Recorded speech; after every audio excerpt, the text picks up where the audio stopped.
Assalamualaikum warahmatullahi wabarakatuh. Waalaikumsalam. Selamat siang, salam sejahtera, salam sehat, salam pengadaan. Selamat datang Bapak Ibu peserta sahabat pengadaan dimanapun berada. Selamat bergabung di kelas daring IAPI DBD Jatim. Hari ini Selasa 13 April 2021 dengan judul penerapan kontrak kerja konstruksi. Selamat siang, kami sampaikan juga kepada Bapak Ahmad Husni Tamrin selaku fasilitator dan Bapak Sanusi Burhanuddin selaku fasilitator pendamping, juga rekan-rekan admin yang mendampingi kegiatan hari ini. Baik, Bapak Ibu, izinkan saya memperkenalkan diri terlebih dahulu. Nama saya Neno, salah satu tim admin di IAPI DBD Jatim. Di sini juga hadir rekan kami ada Mbak Yani, Mas Wawan, dan Mbak Ira. Mohon maaf, Mbak Upi sedang mendampingi BIMTEK SMKK sertifikasi petugas K3 konstruksi yang hari ini sedang berlangsung hari kedua. Pelaksanaannya insya Allah sampai dengan hari Jumat. Bagaimana kabar Bapak Ibu sekalian hari ini? Semoga Bapak Ibu senantiasa sehat dan tetap menaati protokol kesehatan. Sebelum kita mulai, izinkan kami sampaikan susunan kegiatan siang ini, yaitu sambutan dari pengurus IAPI DBD Jatim yang akan disampaikan oleh Bapak Sanusi Burhanuddin. Beliau di seksi sertifikasi dan pelatihan.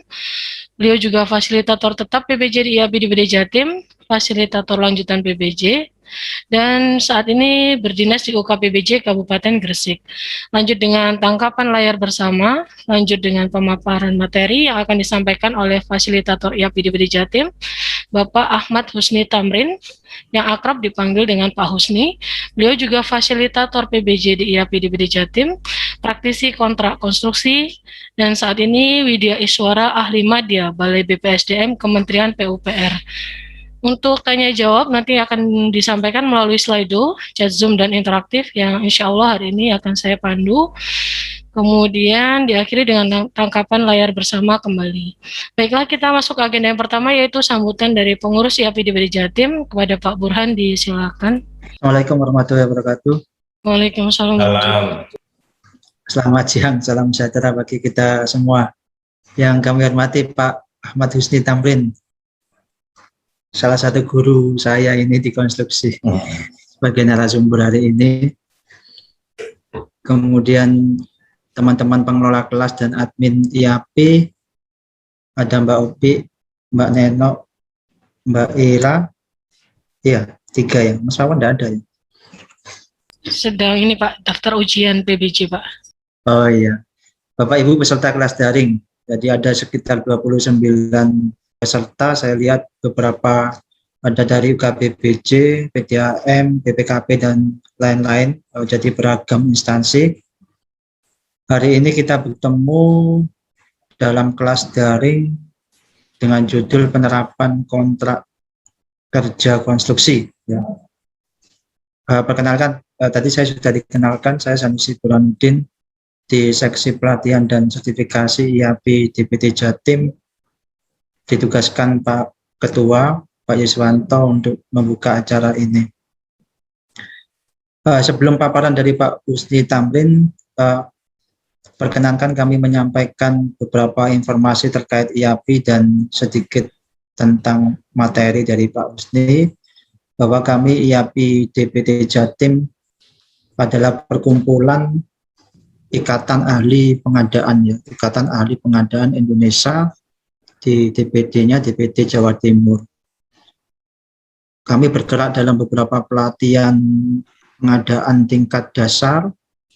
Jadi Bapak Ibu yang mungkin masih belum punya sertifikat PBJ dasar, silakan ikut pelatihan dan ujian di kami. Sepertinya bulan puasa libur ya, jadi adanya bulan Juni. Saya lihat brosurnya bulan Juni.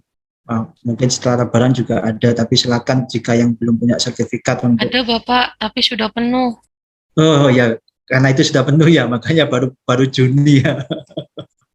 Jadi sangat ramai sekali ternyata yang ikut pelatihan, dan memang kuota satu kelasnya maksimal 40. Kami juga ada pelatihan kompetensi, kan Bapak Ibu pahami bahwa persyaratan persyaratan nantinya di 31 Desember 2023 tidak cukup sertifikasi dasar atau level 1, tetapi sudah ke arah era sertifikasi kompetensi. Kami sempat melaksanakan beberapa pelatihan kompetensi UK ya, khususnya UK, beberapa UK, diantaranya UK 07. IAPI juga terakreditasi LKPP, termasuk untuk pelaksanaan ujian dan sertifikasi. Di tempat kami ada 14 fasilitator PBJ internal, ada 6 fasilitator tingkat lanjut. Jadi Bapak Ibu perlu ketahui bahwa untuk melatih PBJ ini diperlukan sertifikat fasilitator kalau untuk tingkat dasar. Kalau untuk tingkat lanjut itu seperti kompetensi itu kami ada sekitar 6 orang. Itu yang paling banyak di seluruh Indonesia selain tingkat LKPP tentunya. Ada asesor, ada pendamping kontrak, advisor, dan sebagainya yang paket komplit lah saya kira. Pak Usni yang melengkapi dari WI, dari kemampuan konstruksi, dari pengalamannya konstruksinya, bahkan sampai ilmu-ilmu. Saya dulu belajar tentang jembatan, tentang jalan, tentang apapun di Pak Usni. Ke materi hari ini sangat menarik sekali terkait penerapan kontrak kerja konstruksi. Tentu saja nanti Pak Usni yang lebih memahami dan lebih kredibel untuk menjelaskan. Saya hanya mengantarkan bahwa dalam proses penerapan kontrak kerja konstruksi tentu Bapak Ibu sudah pahami istilah-istilah di konstruksi dari dulu sudah sangat detail sekali. Kita mengenal banyak istilah mulai PAM ya, pre-award mating, kemudian reconstruction mating, kemudian show cost mating, yang sekarang mulai diadopsi di peraturan pengadaan pemerintah dengan di bahasa Indonesia kan, misalkan rapat persiapan penunjukan, rapat persiapan penandatanganan kontrak, rapat persiapan pelaksanaan kontrak, rapat pembuktian dan seterusnya. Dan itu tentu saja ketika kita membahas ke kompetensi di kontrak, kita mengenal kompetensi. Saya berkali-kali menyampaikan kita mengenal mulai kompetensi menyusun rancangan kontrak, kompetensi melakukan finalisasi dokumen kontrak, membentuk tim pengelolaan, menyusun rencana pengelolaan, mengendalikan pelaksanaan kontrak, melakukan penerimaan, dan melakukan evaluasi kinerja. Tentu saja di waktu 2,5 jam ini tidak akan semua dibahas karena materi-materi kompetensi yang 7 kompetensi yang saya sampaikan tadi masing-masingnya itu sekitar 8 jam pelajaran. Tetapi dengan pengalaman Pak Usni tentu saja bisa substansi-substansi masing-masing tentang kontrak itu bisa disampaikan dengan penuh. Itu tentu harapan kita bersama.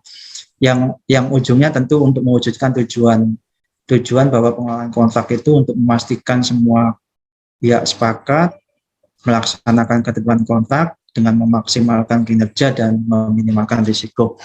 Itu pembukaan dari kami. Mudah-mudahan ilmu yang didapatkan dari kelas daring ini menjadi bermanfaat, apalagi di awal 1 Ramadan. Mudah-mudahan kelasnya tidak sepi dengan jamnya sudah jam siang, kemudian awal Ramadan Pak Usni. Jadi tidak menjadi sepi dan Bapak Ibu tetap semangat, khususnya ilmunya menjadi ilmu yang bermanfaat. Saya juga tetap mohon izin ikut mendengarkan paparan Pak Usni, ikut menimba ilmu dari Pak Usni, sehingga juga ilmu saya menjadi ilmu yang bermanfaat. Demikian yang dapat saya sampaikan. Salam pengadaan. Assalamualaikum warahmatullahi wabarakatuh.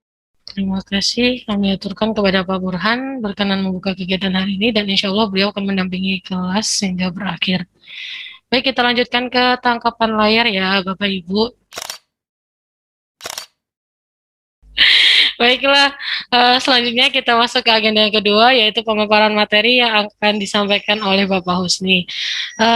Berikut kami sampaikan dulu informasi untuk kegiatan hari ini, bahwa kelas daring ini akan berlangsung selama 2,5 jam ya Bapak Ibu. Dan sebelumnya mohon izin saya sampaikan tata tertib kelas hari ini. Mohon video tetap aktif selama kelas berlangsung. Kemudian audio yang aktif hanya panitia dan narasumber. Chat di Zoom akan tetap diaktifkan sebagai sarana komunikasi. Dan di awal akan ada pemaparan materi oleh narsum hari ini, yaitu Pak Husni. Berikut CV beliau. Nama lengkap yaitu Ahmad Husni Tamrin. Tempat tanggal lahir di Sampang 29 Maret 1963. Pendidikan terakhir adalah S2 Manajemen Transportasi di ITB. Kemudian instansinya saat ini yaitu BPSDM Kementerian PUPR dan Training of Trainer LKPP RI. Dan pengalaman kerjanya dari 2018 hingga sekarang, beliau adalah Widya Iswara, ahli madya Balai BPSDM Kementerian PUPR. Akan ada sesi tanya jawab nanti setelah Pak Husni selesai memberikan materi. Nanti untuk pertanyaan bisa menggunakan aplikasi Slido yang sudah diinformasikan di grup. Selesai sesi pertanyaan via Slido, nanti kita akan lanjut dengan sesi pertanyaan langsung secara interaktif. Jika dirasa nanti di Slido tidak istilahnya karena karakternya dibatasi, jadi mengetiknya kurang banyak, silahkan nanti raise hand, nanti akan kami beri kesempatan untuk bertanya langsung. Terkait materi, rekaman kelas daring dan sertifikat nanti akan di-share di grup WA. Baik, kepada Pak Husni dipersilahkan langsung memberikan materi.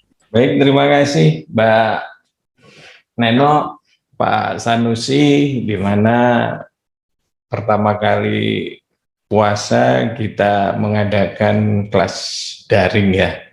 Paling Betul, tidak Pak. ini menjadikan barokah lah, paling tidak. Amin. Dan saya mengucapkan selamat berpuasa di dalam rangka melaksanakan bulan Ramadan ini. Baik, Assalamualaikum warahmatullahi wabarakatuh. Waalaikumsalam warahmatullahi wabarakatuh. Selamat siang, salam sejahtera bagi kita semua, salam sehat semuanya bagi Bapak Ibu sekalian. Mudah-mudahan pada siang hari ini Bapak Ibu sekalian bisa mencermati lah apa yang akan saya sampaikan, yaitu mengenai penerapan kontrak kerja konstruksi, di mana Bapak Ibu sekalian di dalam melaksanakannya paling tidak mematuhi lah aturan-aturan yang ada di dalam Undang-Undang Jasa Konstruksi, di mana ini sudah keluar sejak tahun 2017 dan ada beberapa perubahan-perubahan di dalam arti melaksanakan peraturan pemerintahnya. Nah, di dalam melaksanakan ini paling tidak Bapak Ibu sekalian mengacu ke dasar-dasar hukumnya, yaitu Undang-Undang Nomor 2 Tahun 2017, kemudian Peraturan Pemerintah Nomor 20 Tahun 2020,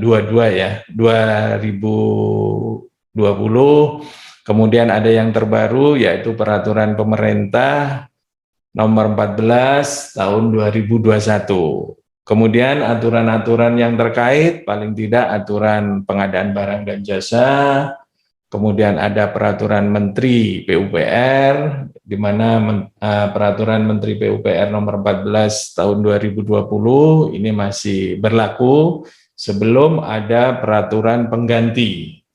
Nah, makanya saya pada kesempatan ini akan mencermati atau memberikan ilustrasi kepada Bapak Ibu sekalian kalau melaksanakan pekerjaan konstruksi, di mana ini pekerjaan konstruksi ini cukup banyak ya Pak ya.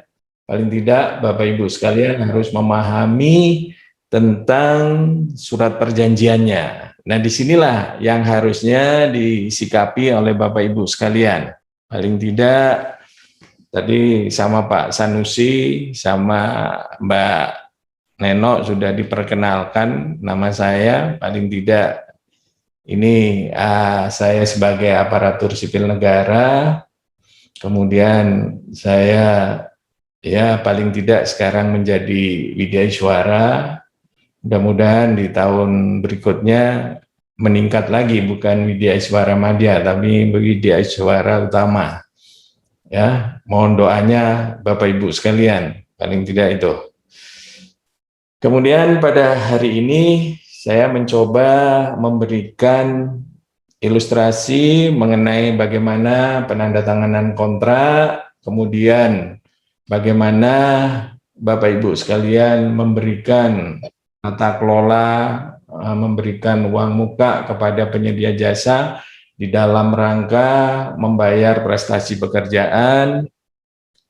Kemudian yang ketiga paling tidak melakukan pelaksanaan pekerjaan, dalam arti pelaksanaan pekerjaan ini harus Bapak Ibu cermati di dalam surat perjanjian yang Bapak Ibu lakukan, yaitu melakukan penandatanganan kontrak.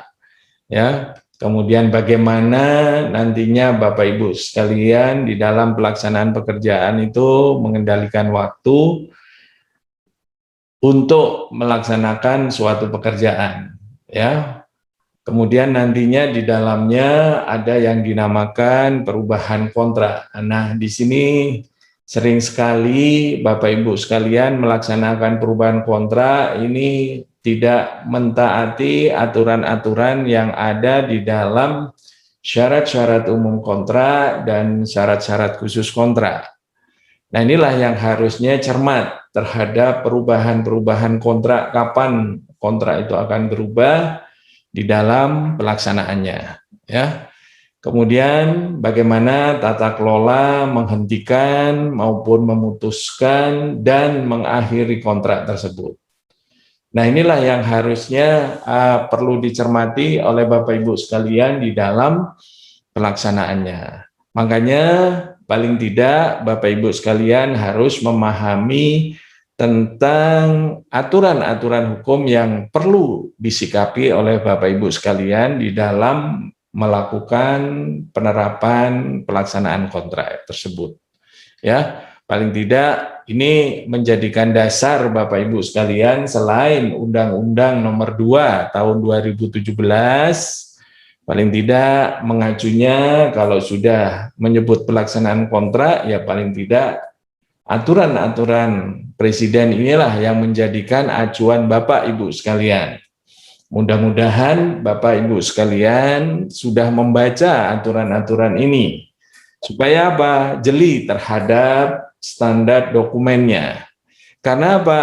Pelaksanaan kontrak itu sendiri menurut Undang-Undang Nomor 2 Tahun 2017, paling tidak ini adalah keseluruhan dokumen yang mengatur hubungan hukum.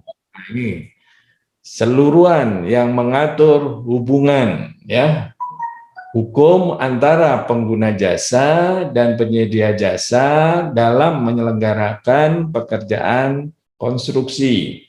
Jadi konstruksi itu bisa konstruksi bangunan gedung, bisa konstruksi jalan jembatan, bisa konstruksi sumber daya air. Nah, inilah yang harusnya dicermati kalau Bapak Ibu sekalian sudah melaksanakan kontrak kerja konstruksi. Makanya di sini antara pengguna dan penyedia itu wajib melaksanakan kontrak kerja konstruksi, di mana itu berhubungan dengan Kitab Undang Hukum Perdata. Paling tidak nantinya Bapak harus mengetahui pasal 1320 yang menyatakan kesepakatan. Jadi kalau sudah menyatakan kesepakatan kedua belah pihak, berarti ini sudah mengikat. Nah, inilah yang harusnya dicermati oleh Bapak Ibu sekalian di dalam melaksanakan kontrak kerja konstruksi. Nah, apalagi kalau Bapak sudah mencermati lagi pasal per pasalnya, yaitu di Undang-Undang Nomor 2 Tahun 2017 tentang jasa konstruksi itu dasar hukumnya apa? Paling tidak Kitab Undang Hukum Perdata.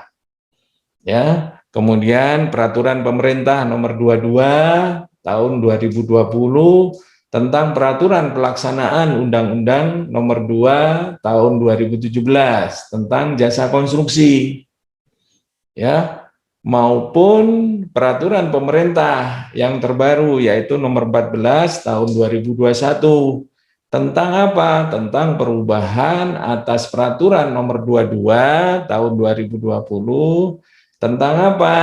Tentang peraturan pelaksanaan Undang-Undang Nomor 2 Tahun 2017 tentang jasa konstruksi.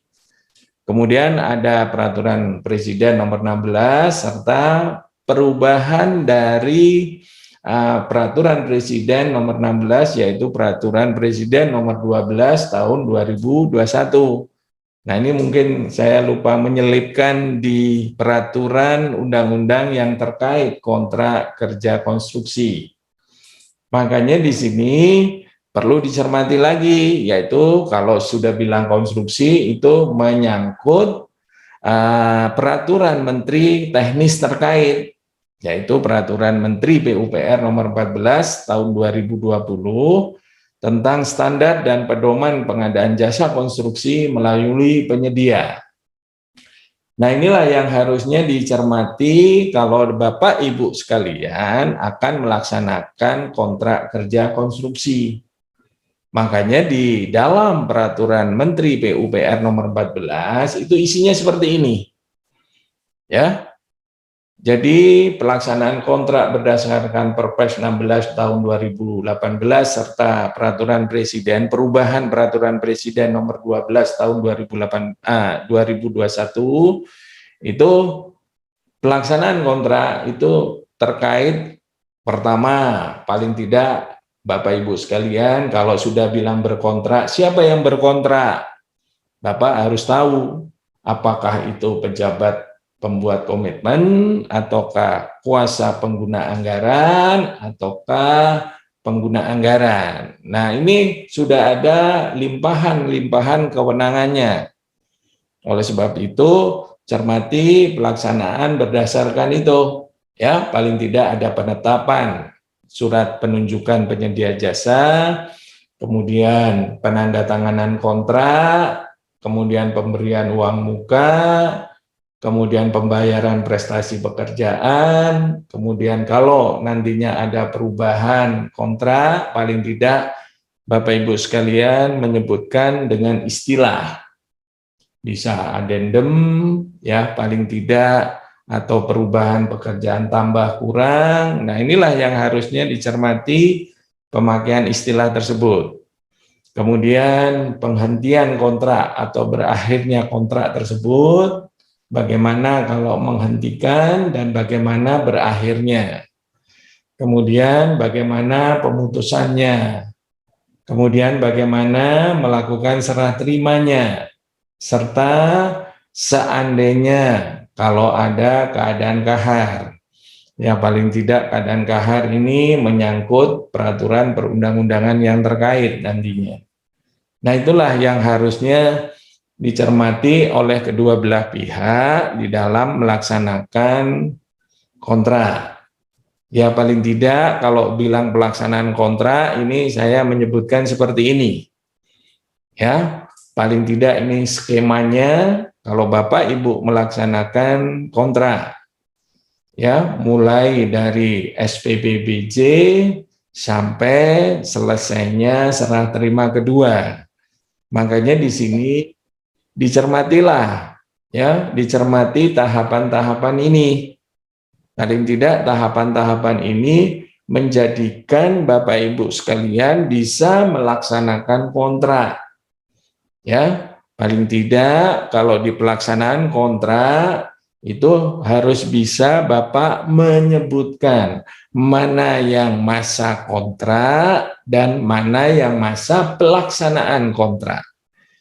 Nah, inilah yang harusnya perlu disikapi oleh Bapak Ibu sekalian di dalam melaksanakan kegiatan kontrak tersebut. Ya. Nah, makanya di sini diharapkan Bapak Ibu sekalian memahami tentang dokumen-dokumennya. Ya. Harapan kami paling tidak Bapak kalau sudah melaksanakan kegiatan kontrak inilah sebagai dasarnya Bapak. di dalam melaksanakan itu. Ya, paling tidak itu menjadikan jaminan seorang PPK melaksanakan sesuai dengan aturan-aturan yang terkait. Nah, inilah yang harus perlu disikapi oleh Bapak Ibu sekalian. Makanya di sini saya berharap kalau sudah melakukan penandatanganan kontrak, paling tidak ini menjadikan dasar Bapak Ibu sekalian di dalam pelaksanaannya. Ya, paling tidak di Permen PU nomor 14 ya, itu ada yang namanya IKP ya, instruksi kepada peserta setelah Bapak Ibu sekalian melaksanakan DIPA atau DPA ya. Kalau DIPA ini memakai sumber dana APBN, kalau DPA itu Bapak Ibu sekalian melaksanakan dengan sumber dana APBD. Kemudian paling tidak tahapan-tahapan inilah yang harusnya dicermati oleh Bapak Ibu sekalian. Ya, setelah DIPA ditetapkan atau DPA disahkan oleh legislatif, baru PPK wajib memeriksa data isian tersebut. Jadi dalam arti data isian ini Bapak Ibu sekalian cermati apa yang ditawarkan dan apa yang akan dilaksanakan. Kemudian paling tidak sebelum tanda tangan kontrak itu menyerahkan jaminan pelaksanaan. Ya, di mana besarnya jaminan pelaksanaan paling tidak Bapak Ibu kalian sudah paham ya, paling tidak besaran jaminan pelaksanaan itu 5% dari nilai kontrak kalau penawarannya di atas 80%. Kalau penawarannya di bawah 80%, maka nilai jaminannya 5% dari nilai HPS atau pagu yang diselenggarakan. Kemudian paling tidak nantinya setelah menyerahkan jaminan pelaksanaan, ya paling tidak diperkenankan kalau sudah mengubah substansi dokumen pemilihan. Serta pengukuran, paling tidak ini menjadikan kedua belah pihak itu akan mengikat. Ya, mana-mana yang akan diikat, paling tidak Bapak Ibu sekalian sudah mencermati rancangan kontrak yang sudah disiapkan di dalam dokumen pemilihannya. Kemudian baru rapat persiapan penandatanganan kontrak, wajib memeriksa rancangan kontrak yang sudah dilakukan oleh seorang pejabat pembuat komitmen. Kalau sudah melakukan penandatanganan kontrak, paling tidak ini menjadikan acuan Bapak. Apa? Hierarkinya. Ya, di mana hierarki itu paling tidak ini urutannya. Secara legal Bapak Ibu sekalian cermat. Ya, paling tidak kalau nantinya ada perubahan, itu yang dinamakan addendum kontrak. Kemudian ada surat perjanjian, kemudian ada daftar kuantitas atau keluaran dari harga, yaitu kuantitas dan outputnya. Kemudian daftar kuantitas keluaran harga dalam arti Bapak terkoreksi, kemudian surat penawaran, syarat-syarat khusus kontrak, syarat-syarat umum kontrak, spesifikasi teknis, dan gambar-gambar lainnya. Nah, inilah urutan dari hierarkinya. Jadi, urutan yang paling atas itulah yang menjadi acuan utama di dalam melegalkan Bapak Ibu sekalian melaksanakan penandatanganan kontrak. Ya, ini menjadi acuan utama di dalam Bapak melaksanakan penandatanganan kontrak. Ya, itu. Kemudian di dalam melaksanakannya paling tidak, nah ini Bapak cermat terhadap berapa sih rangkapnya suatu kontrak itu, ya paling tidak ini menjadikan sekurang-kurangnya cukup 2 aja lah, tidak perlu 3 rangkapnya lah. Karena apa? Yang melaksanakan ikatannya itu antara penyedia dengan pengguna. Nah, itulah rangkap yang harus diberi legalitasnya. Kemudian paling tidak nanti Bapak Ibu cermati di dalam melaksanakan kontrak yang berwenang dari penyedia itu siapa.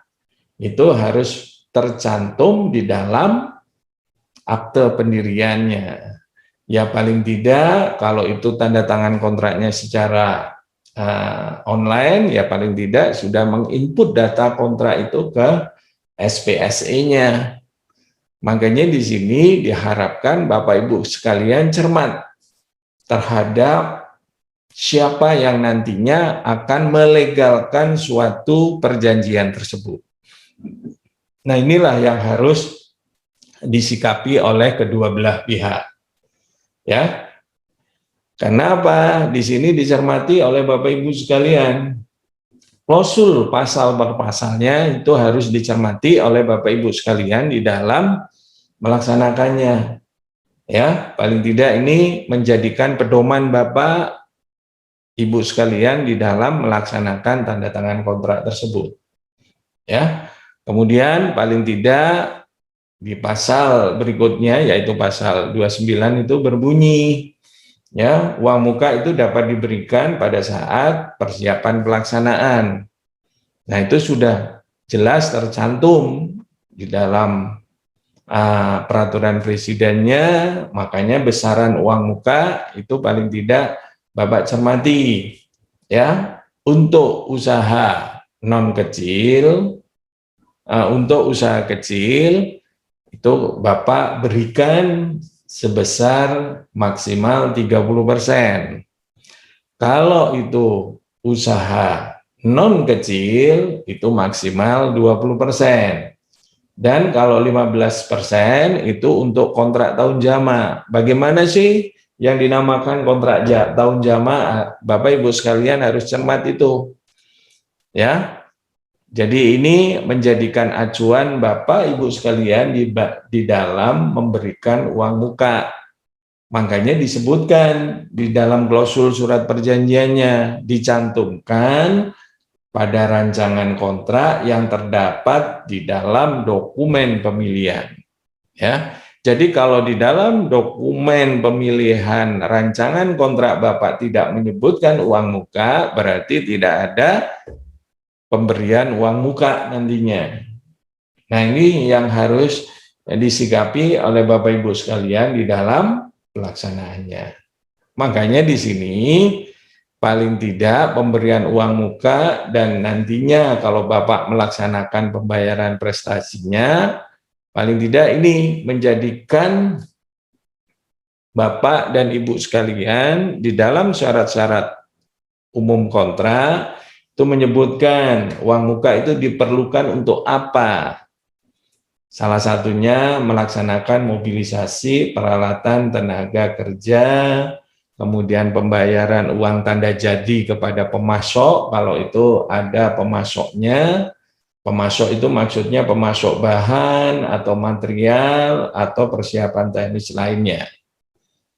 Kemudian untuk usaha kecil paling tidak diberikan maksimal 30% dari harga kontrak.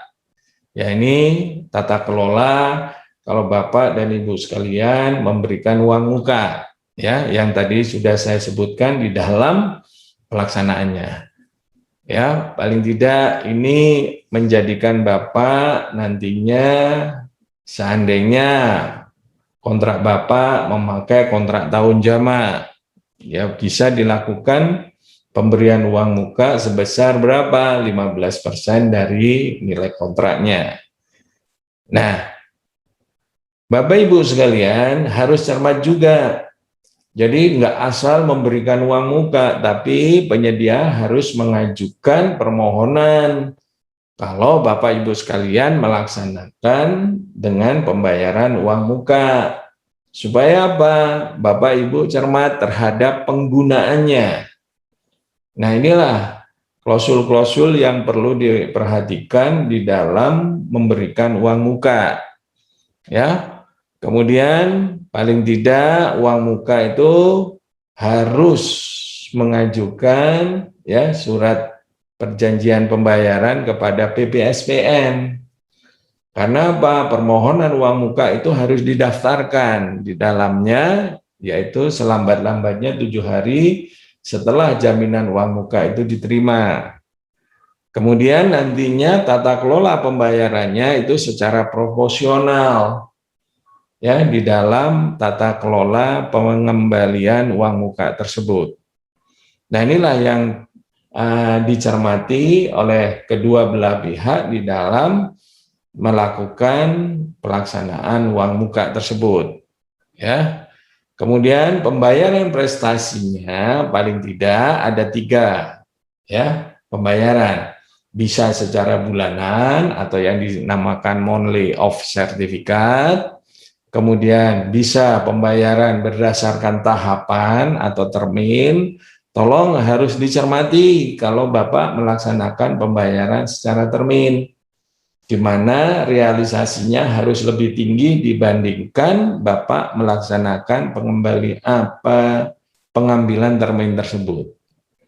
Ya, kemudian pembayaran secara sekaligus kalau selesainya pekerjaan tersebut. Nah, inilah klausul-klausul tentang tahapan pembayaran prestasi pekerjaan. Bisa secara bulanan, bisa secara termin, dan bisa secara sekaligus. Ya, ini kalau Bapak dan Ibu sekalian melaksanakan pembayaran. Kemudian pembayaran prestasi pekerjaan itu harus disepakati. Ya, disepakati oleh kedua belah pihak. Salah satu contoh legalnya, penyedia telah mengajukan tagihan disertai laporan kemajuan hasil pekerjaan. Kemudian pembayaran dilakukan tidak boleh melebihi kemajuan hasil pekerjaan yang telah dicapai, yang tadi saya sebutkan, dan diterima oleh pengguna, serta pembayaran dilakukan terhadap pekerjaan yang sudah terpasang. Ya, ini khususnya untuk pekerjaan konstruksi. Kemudian pembayaran dilakukan dengan sistem termin yang ditentukan lebih lanjut di dalam dan diatur, ya, di dalam syarat-syarat khusus kontrak. Itu yang harusnya disikapi oleh Bapak Ibu sekalian kalau melaksanakan pembayaran prestasi pekerjaan. Kemudian di pasal yang lainnya disebutkan pembayaran harus memperhitungkan. Nah, ini ya, ini sering sekali tata kelola perhitungannya itu sering salah. Makanya di sini pembayaran yang harus diperhitungkan itu adalah angsuran uang muka. Jangan lupa, karena penyedia itu sudah mendapatkan uang muka. Kemudian peralatan dan atau bahan yang menjadi bagian permanen dari hasil pekerjaan yang akan diserah terimakan, yaitu material onsite-nya sudah dibayar sebelumnya. Kemudian kalau ada denda, ya paling tidak diperhitungkan juga di dalam pembayaran prestasi pekerjaan. Kemudian pajak, serta uang retensinya. Nah, inilah tata kelola Bapak Ibu sekalian harus memperhitungkan pembayaran tersebut. Ya, jadi ini yang perlu dicermati kalau Bapak akan melaksanakan pembayaran prestasi pekerjaan. Kemudian pada pelaksanaannya paling tidak ini ya Bapak Ibu sekalian cermat terhadap penyerahan lokasi kerja. Ya, cermat terhadap penyerahan lokasi kerja. Kemudian yang kedua, yaitu seorang PPK itu harus mengeluarkan surat perintah mulai kerja atau yang dinamakan SPMK. Ya. Kemudian Bapak Ibu sekalian, di dalam pekerjaan konstruksi itu harus punya rencana mutu pekerjaan konstruksi. Ya. Ini bisa disebut SMKK sekarang. Ya, kemudian ada rencana keselamatan konstruksi. Ini juga yang harusnya diperhitungkan di dalam Bapak Ibu sekalian melaksanakan pekerjaan konstruksi. Kemudian ada rapat persiapan pelaksanaan kontrak, kemudian mobilisasi, serta pengukuran bersama. Dan jangan lupa, ini karena di dalam Perpres itu sudah melaksanakan penggunaan produksi dalam negeri. Nah, ini juga harus diperhitungkan di dalam tata kelola bagaimana Bapak Ibu sekalian melaksanakan penggunaan produksi dalam negeri. Ya. Jadi untuk apa? Untuk menumbuh kembangkan yaitu usaha mikro kecil menengah, UMKM. Karena ini sudah didengung-dengungkan di dalam melaksanakan pekerjaan tersebut. Nah, inilah yang harus dicermati di dalam pelaksanaan pekerjaan. Kemudian pada rapat persiapan pelaksanaan, paling tidak ini jangan terlampaui Bapak Ibu sekalian, ya, mengenai rapat persiapan pelaksanaan pekerjaan, ya, dalam arti paling lambat 7 hari kalender sejak diterbitkan SPMK. Jadi ini yang harusnya dicermati. Ya, paling tidak penyedia, unsur perencana, dan unsur pengawasan harus sudah menyelenggarakan rapat persiapan pelaksanaan kontrak. Nah, yang harus dibahas yaitu penerapan SMKK-nya sekarang. Sistem manajemen keselamatan kerjanya, ya, paling tidak terdiri dari RKK, rencana konstruksi, ya, keselamatan konstruksi, kemudian bagaimana rencana mutu pekerjaan konstruksinya, kemudian rencana kerja pengelolaan dan pemantauan lingkungannya, serta rencana manajemen lalu lintasnya. Kalau itu berupa kalau Bapak melaksanakan pekerjaan jalan. Nah, inilah yang harusnya perlu dipersiapkan oleh unsur-unsur yang terkait di dalam pelaksanaan persiapan kontrak. Ya, kemudian di dalam rapat persiapan paling tidak Bapak Ibu sekalian cermat terhadap rencana kerjanya. Ya, rencana kerja paling tidak ini menjadikan Bapak Ibu sekalian bisa mencermati penyedia jasa yang mendapatkan suatu pekerjaan tersebut. Kemudian organisasi kerjanya, kemudian tata pengaturan pelaksanaan pekerjaannya, termasuk persetujuan mulai kerjanya bagaimana. Nah, inilah yang harusnya dibahas di dalam rapat persiapan pelaksanaan kontrak. Ya.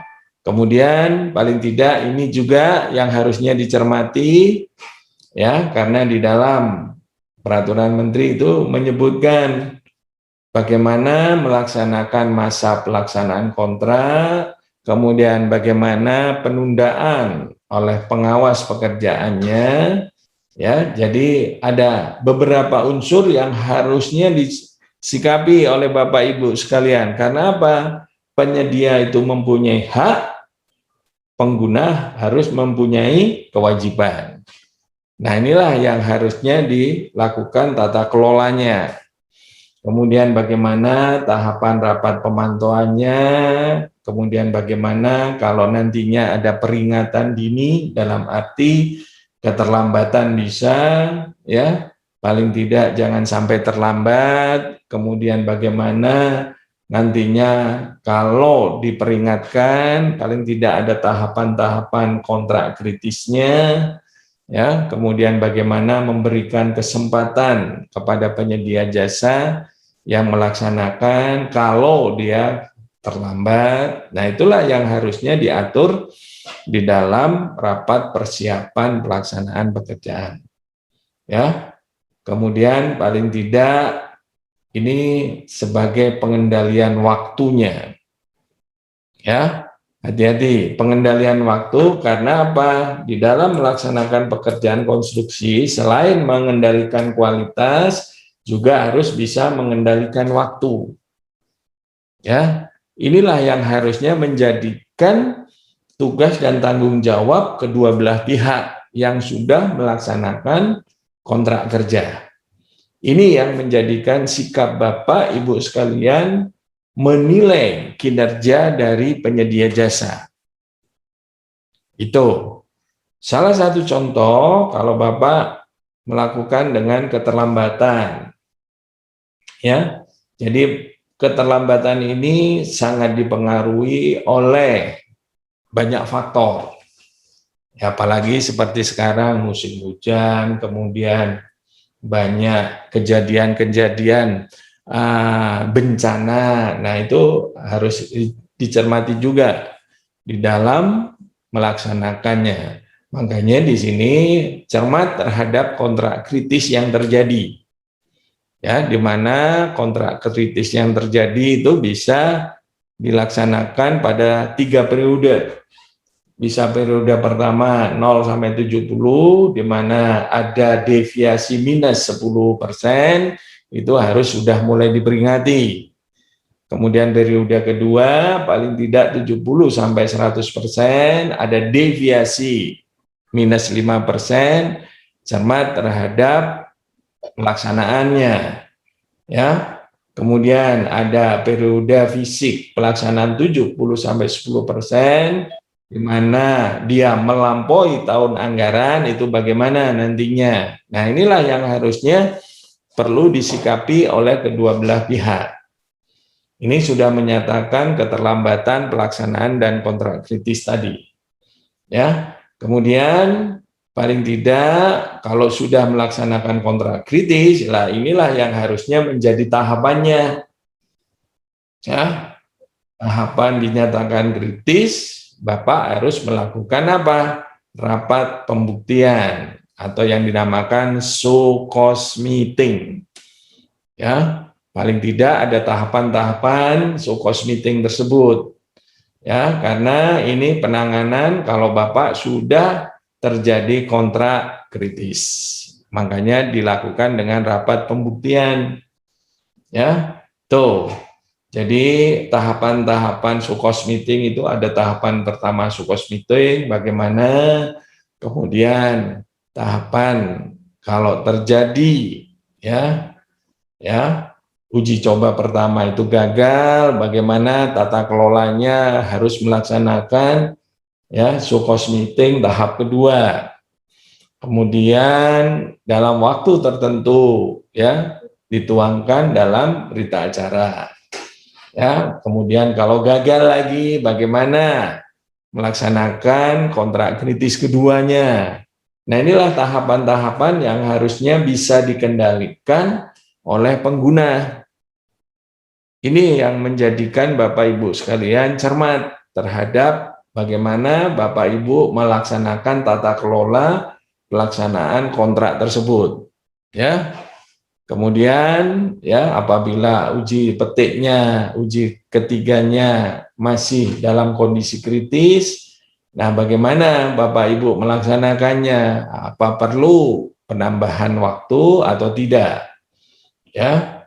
Nah, inilah pemberian kesempatan yang harus dicermati oleh Bapak Ibu sekalian di dalam pelaksanaan. Apalagi kalau ya penyedia itu menyelesaikan sampai 50 hari kalender sejak masa pelaksanaan berakhir, paling tidak Bapak Ibu cermat terhadap denda dan apakah itu nantinya melampaui tahun anggaran atau tidak.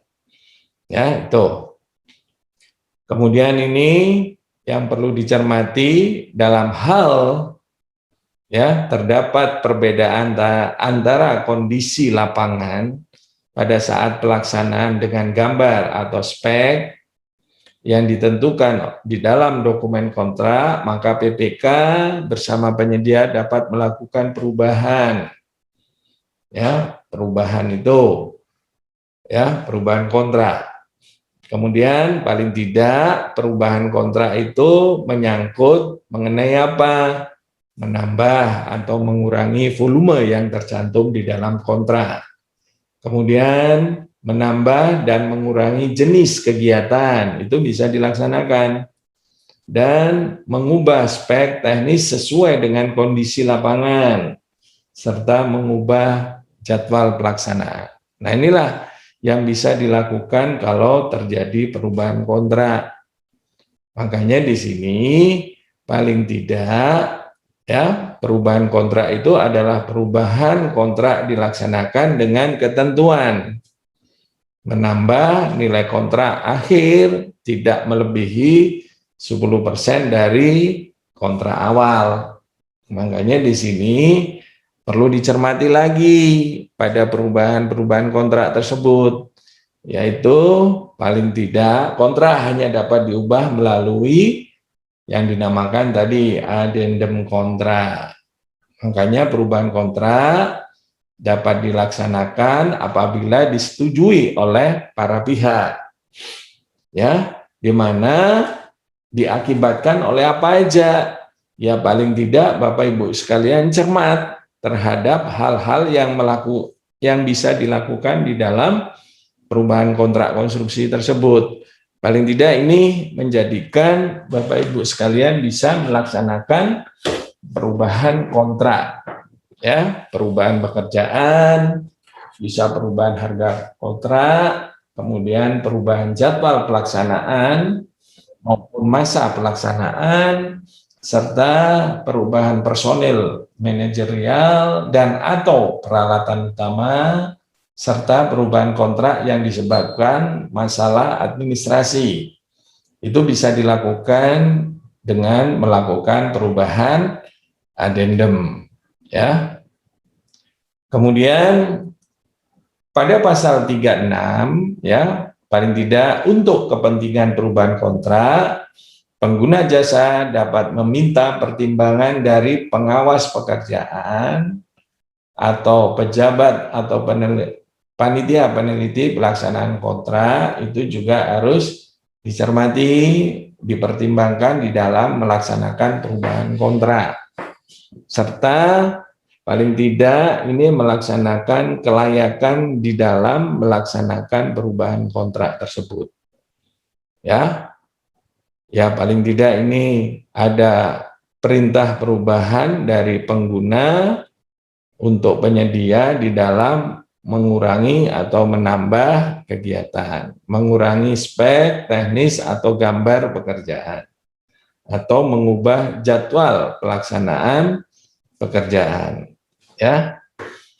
Kemudian di dalam pelaksanaan perubahan pekerjaan paling tidak di pasal 37 di Permen BU nomor 14 tahun 2020 ada perintah perubahan pekerjaan dibuat oleh pengguna jasa secara tertulis kepada penyedia, kemudian dilanjutkan dengan negosiasi teknis dan harga yang tetap mengacu pada ketentuan tercantum di dalam kontrak awal.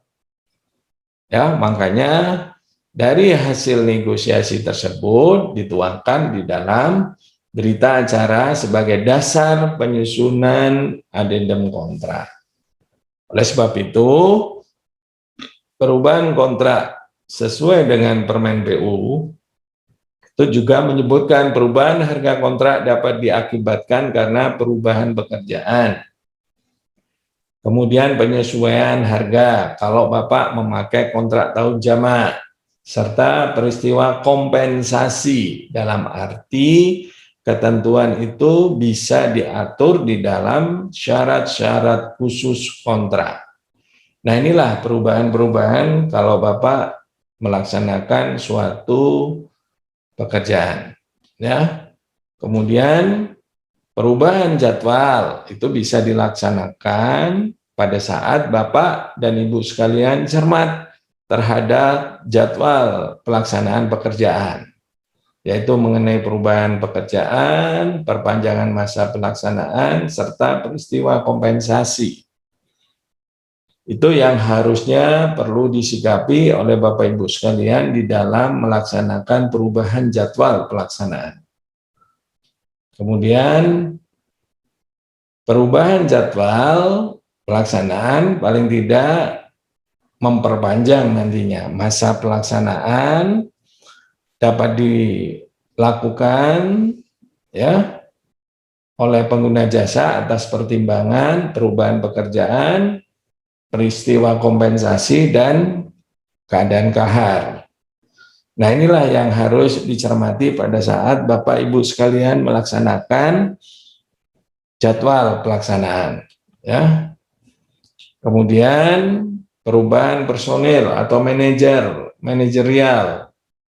Ini juga bisa dilakukan ya jika pengguna jasa menilai personil itu tidak mampu melaksanakan apa yang diharapkan di dalam pekerjaan, tidak menerapkan prosedur sistem manajemen ya keselamatan kerja, mengabaikan pekerjaan yang terjadi. Nah, ini dalam waktu 7 hari kalender itu bisa dilakukan perubahan personel manajerial. Kemudian di pasal berikutnya itu menyebutkan perubahan personil jika pengguna jasa menilai bahwa peralatan utama tidak dapat berfungsi sesuai dengan spesifikasi peralatan. Kemudian tidak sesuai dengan peraturan perundangan terkait beban dan dimensi kendaraan.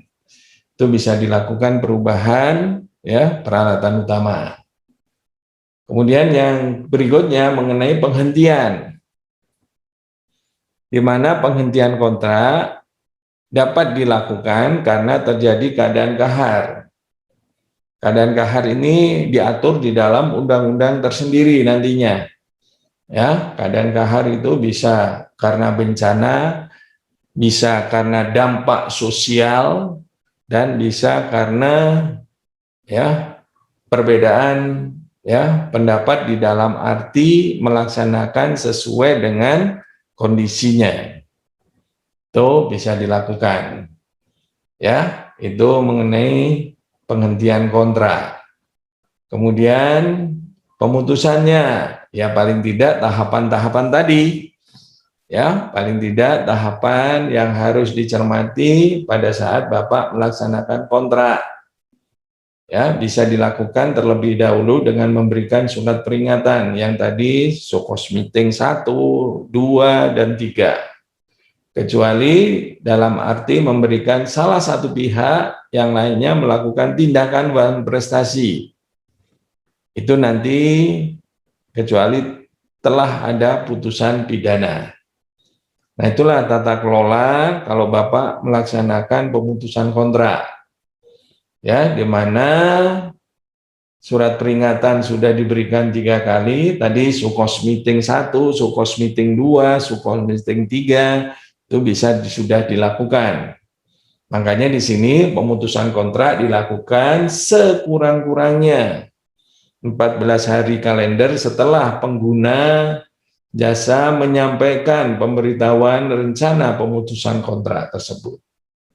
Ya, di mana pemutusan kontrak itu bisa dilakukan dalam arti pengguna jasa membayar kepada penyedia jasa. Ya, di dalam arti pengguna jasa dikurangi denda yang harus dibayar. Makanya di sini hati-hati tata kelola kalau Bapak dan Ibu sekalian melaksanakan pemutusan kontrak. Sering sekali terjadi sengketa. Makanya di sini hati-hatilah di dalam penyelesaiannya. Karena di Undang-Undang Jasa Konstruksi itu paling tidak ada tahapan-tahapan kalau nantinya terjadi sengketa di dalam kontrak kerja konstruksi. Ya, paling tidak ya Bapak Ibu sekalian, pemutusan kontrak itu dikarenakan terjadi ya diakibatkan KKN, persaingan yang tidak sehat, kemudian dalam keadaan pilot. Itu bisa dilakukan. Apalagi kalau sudah kena sanksi daftar hitam. Kemudian gagal memperbaiki kinerja, itu bisa dilakukan pemutusan kontrak. Ya, lalai, kemudian cedera janji, itu bisa dilakukan pemutusannya. Tidak akan mampu menyelesaikan keseluruh pekerjaan yang sudah diberikan kesempatan, ini juga bisa dilakukan pemutusan kontrak. Kemudian menghentikan pekerjaan selama 28 hari kalender yang tidak tercantum dalam jadwal pelaksanaan, itu bisa diputus. Kemudian penyedia mengalihkan seluruh kontrak bukan dikarenakan penggantian nama penyedia. Ini bisa dilakukan. Kemudian masa pelaksanaan, ya, kalau sudah pemutusan kontrak itu, jaminan pelaksanaan itu bisa dicairkan sebelum pemutusan kontrak. Kemudian sisa uang muka harus dilunasi oleh penyedia, ya, di mana jaminan uang muka terlebih dahulu dicairkan apabila diberikan. Kemudian penyedia membayar denda, ya, kalau itu memang betul-betul sudah harus dilakukan oleh penyedia.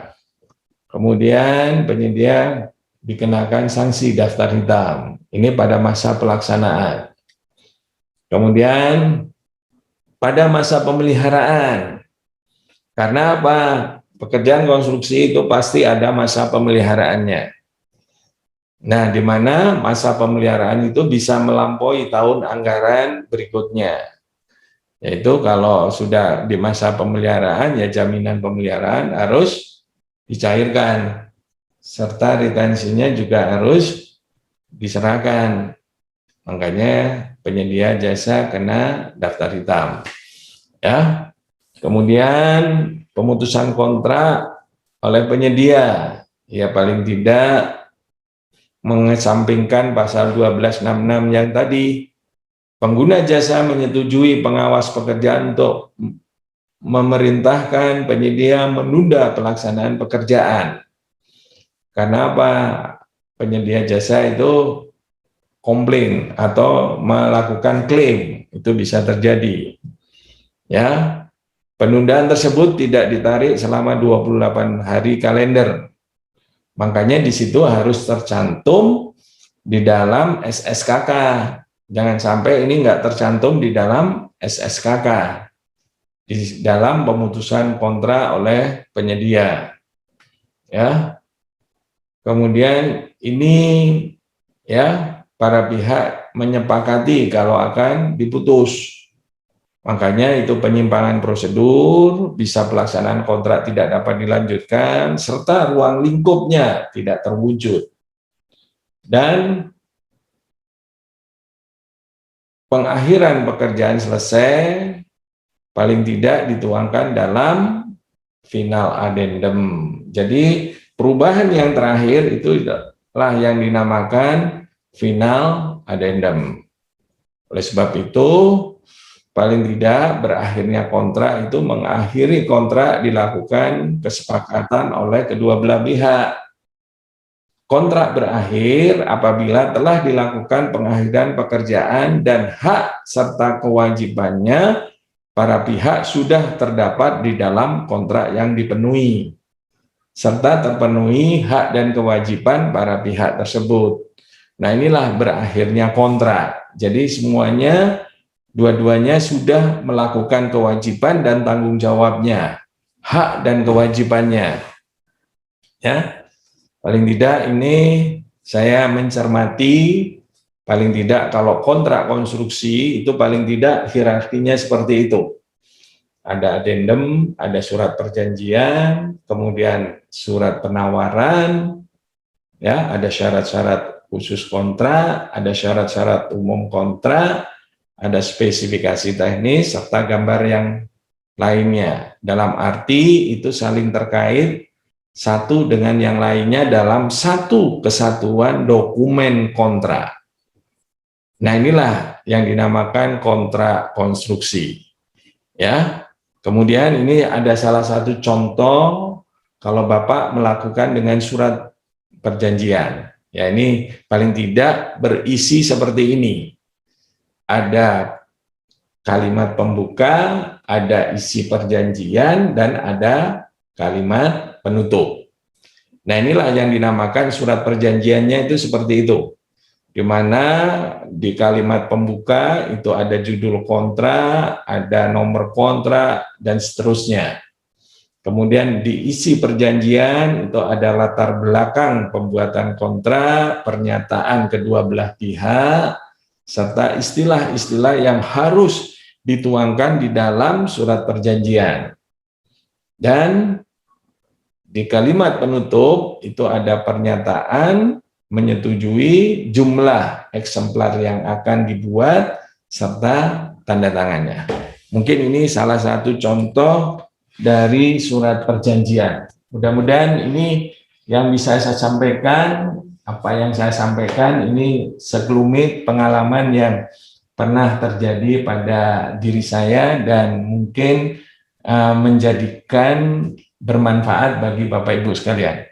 Mungkin itu yang bisa saya sampaikan. Saya kembalikan kepada Pak Sanusi sebagai pendamping saya, sebagai fasilitator. Terima kasih, saya kembalikan kepada Pak Sanusi. Silakan Pak Sanusi.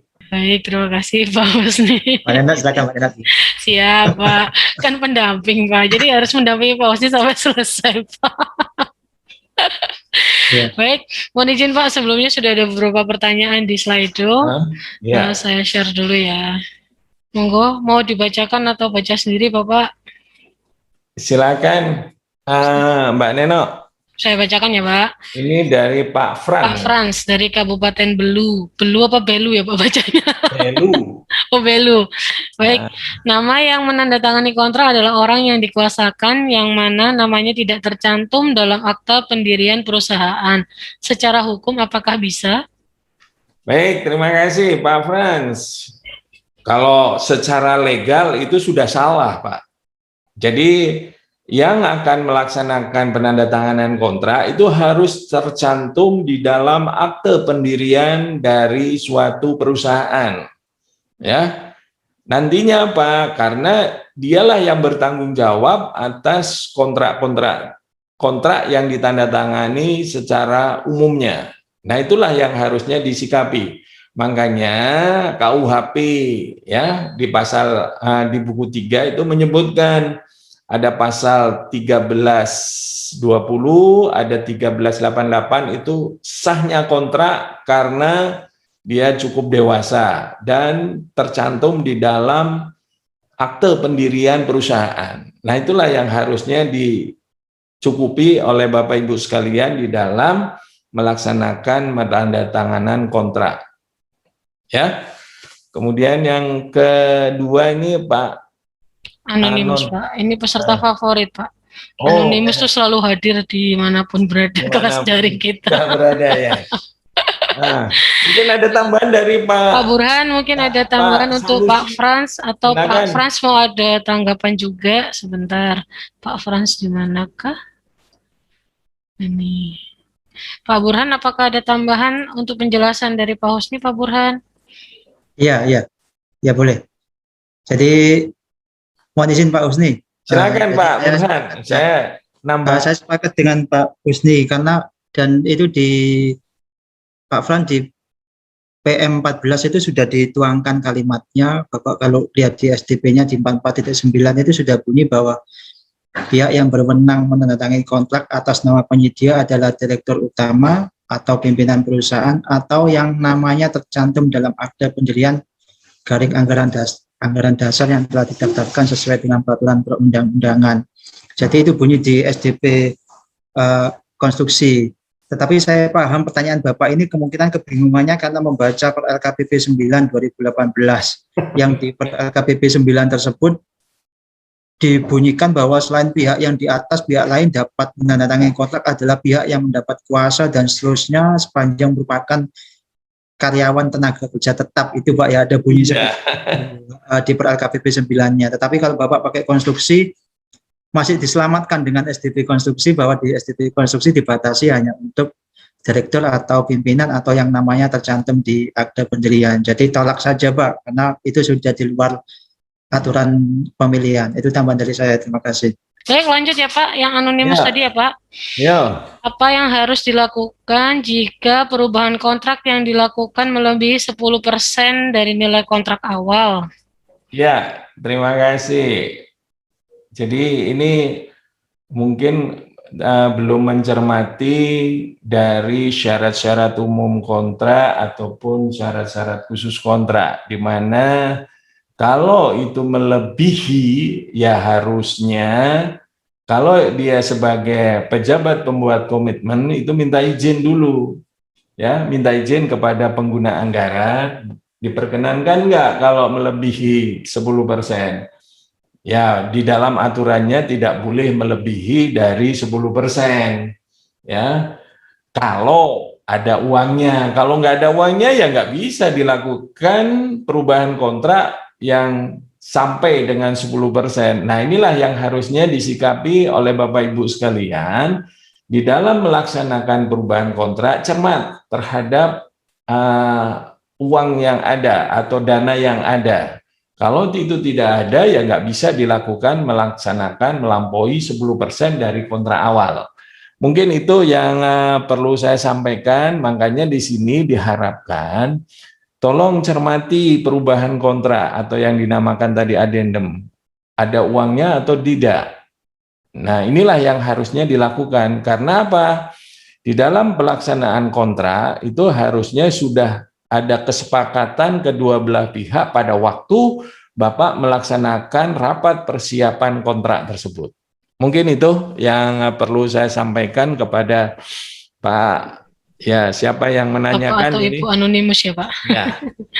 Pak Burhan, kalau ada tanggapan silakan langsung ditambahkan loh Pak, kalau ada tambahan Pak. Iya. Jadi posisinya tambahkan standby saja. lah Pak. Posisinya Tambahkan standby saja. Pak, jangan mute Pak. Iya. Nambahkan. Jadi kalau kita lihat yang pertama dari biar imbang seperti tadi ya. Yang pertama dari per LKPP 9 2018, pekerjaan tambah dilaksanakan dengan ketentuan tidak melebihi 10% dari harga yang tercantum dalam perjanjian garing kontrak awal. Nah, jadi saya kira jawaban Pak Husni sudah mantap, cuma saya agak mendukung dengan dasar-dasar ini aturannya. Kemudian kalau kita lihat di SDP PM 14 juga ditegaskan, jadi dalam hal perubahan yang mengakibatkan penambahan harga kontrak, perubahan kontrak dilaksanakan dengan ketentuan penambahan harga kontrak akhir tidak melebihi 10% dari harga yang tercantum dalam kontrak awal dan tersedianya anggaran. Jadi saya kira jawabannya sudah jelas tadi, saya cuma nambahkan bahwa memang kondisinya ketika ada penambahan itu jangan sampai lebih dari 10% dari nilai kontrak awal. Yang kedua, tersedia anggaran. Terkadang meskipun tambahannya cuma 5%, ternyata anggarannya sudah tidak ada ya, tidak mungkin juga ditambahkan. Nah, tapi terkadang mungkin ada beberapa isu yang beberapa pertanyaan yang agak bias ya. Jadi seolah-olah perubahan 10% itu secara global. Padahal yang dimaksud Pak Husni tadi kan 10% itu nilai tambahnya dari nilai kontrak awal. Jadi bisa saja ada pengurangan di beberapa kontrak yang kemudian secara total memang tidak 110, tetapi perubahannya lebih dari 10%. Nah, kan seperti itu bisa saja. Jadi kalau memang itu yang terjadi kan coba dikaji kembali, kan siapa tahu ada pekerjaan-pekerjaan yang bisa dikurangi dan sebagainya sehingga nilai total akhirnya tidak lebih dari 110% kontrak awal. Itu tambahnya Mbak Neno.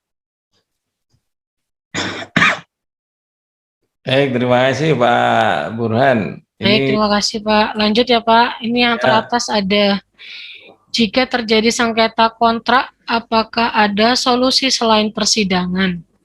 Oke. Baik, jadi di dalam melaksanakan kontrak paling tidak jangan sampai terjadi sengketa. Ya, di mana sengketa itu banyak cara yang harus dilakukan kedua belah pihak sebelum masuk ke dalam solusi persidangan. Ya, ada namanya negosiasi, ada yang namanya konsiliasi, ada yang namanya musyawarah. Nah, inilah yang harusnya dicermati. Kalau di dalam Undang-Undang Jasa Konstruksi itu sudah ada beberapa tahapan sebelum masuk ke dalam persidangan, yaitu salah satunya bisa musyawarah, bisa negosiasi, bisa dilakukan dengan arbitrase. Nah, di dalam melaksanakan ini paling tidak inilah yang harusnya dilalui. Ya, karena di dalam kalau sudah masuk ke dalam sengketa itu ada yang namanya non justifikasi dan justifikasi. Kalau yang justifikasi itu melalui persidangan, tapi kalau non justifikasi itu bisa dilakukan melalui tata kelola yang seperti tadi, ada musyawarah, ada konsiliasi, ada paling tidak ini arbitrase, atau sebelum ke arbitrase ada yang namanya sekarang Dewan Sengketa. Nah, itulah yang harusnya dilalui terlebih dahulu, Pak. Ya, paling tidak ini jangan sampai terjadi di dalam nantinya kalau sudah masuk ke justifikasi. Ini kalau sudah melalui persidangan ini memakan waktu yang cukup lama. Makanya diupayakan non justifikasi. Inilah yang menjadikan sengketa itu tidak akan terjadi atau terulang kembali. Mungkin itu yang menanyakan mengenai sengketa kontrak. Ya, paling tidak prinsip-prinsip dasar sengketa kontrak itu harus dilalui terlebih dahulu. Mungkin itu, Mbak Neno. Baik, Pak. Pak Burhan ada tambahan, Pak? Iya, Aman. harus Aman atau ada tambahan? Harus ada tambahan. Loh, Bapak soalnya ini hening, saya pikir ini Ya, lanjut. saya put biar tidak ganggu. Saya Oh, mut kan siap. Jadi jika terjadi sengketa kontrak, apakah ada solusi selain persidangan? Ya tentu saja. Tadi sudah panjang lebar dijelaskan Pak Usni.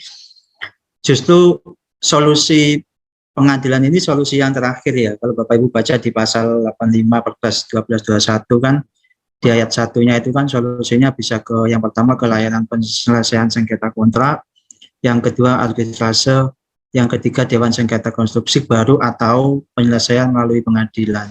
Jadi tentu saja itu nanti di waktu menyusun rancangan kontrak segera dipilih. Terkadang di SSKK-nya ada yang tidak dipilih. Kalau di konstruksi sudah tegas kan mengarah ke Dewan Sengketa Konstruksi. Tapi yang lainnya dipilih saja. Kalau mau memilih pengadilan ya berarti kan silakan. Kalau memilih arbitrase siapkan biayanya di DPA atau tidaknya. Nah, kalau tidak ada ya maka solusi yang paling bagus kan di layanan penyelesaian sengketa kontrak LKPP. Nah, yang konsep konstruksi yang menarik kan, konsep konstruksi kan sebelum melalui itu semua kan dibunyikan bahwa sengketa itu diselesaikan terlebih dahulu dengan prinsip dasar musyawarah untuk mencapai kemufakatan. Jadi antar dua pihak pertama dan pihak kedua melakukan musyawarah sampai tidak sengketa, baru sengketa, baru nanti tindak lanjutnya kan ke melalui tahapan tadi mediasi, konsiliasi, arbitrase yang dapat membentuk dewan sengketa untuk mediasi dan konsiliasinya. Jadi itu yang prinsip utama kita di negara kita kan musyawarah untuk mufakat. Jadi jangan dikit-dikit sidang. Jadi sebenarnya sidang itu menyeramkan tapi di terakhir ya Pak ya, enggak yang bukan, di awal ya Pak. Saya tidak berani ngomong menyeramkan. Soalnya kalau kita sidang tilang itu udah serem loh Pak bawaannya Pak, apalagi kalau sidang kayak gini. Tapi kan ya kalau tilang kan tidak bisa musyawarah. Tapi kalau kontrak ini kan bisa musyawarah, jadi ya dahulukan musyawarah mufakat dulu lah. Ya, oke, baik Pak. Lanjut ya Pak. Ya. Oke. Ini Mbak Neno, pertanyaan yang berikutnya ini membingungkan ini. Yang mana Pak? Bagaimana jika penyedia yang dimenangkan adalah penyedia yang ada di daftar hitam? Nah, maksudnya ini pada saat setelah tanda tangan kontrak atau sebelum tanda tangan kontrak ini? Nah, ini permasalahannya Bapak Ibu anonimus Pak, kita nggak bisa panggil ya. Siapakah gerangan? Silakan Bapak Ibu yang merasa bertanya untuk pertanyaan ini untuk raise hand. Jadi bisa kami unmute dulu. Sepertinya belum ada tanda-tanda Pak. Bagaimana?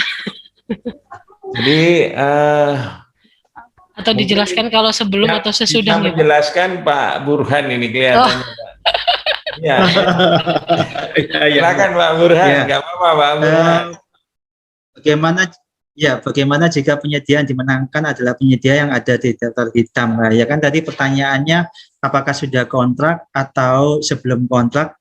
Saya tambahin lagi, ketika sudah kontrak itu penetapan blacklistnya itu apakah setelah kontraknya atau sebelum kontraknya. Jadi ada 3.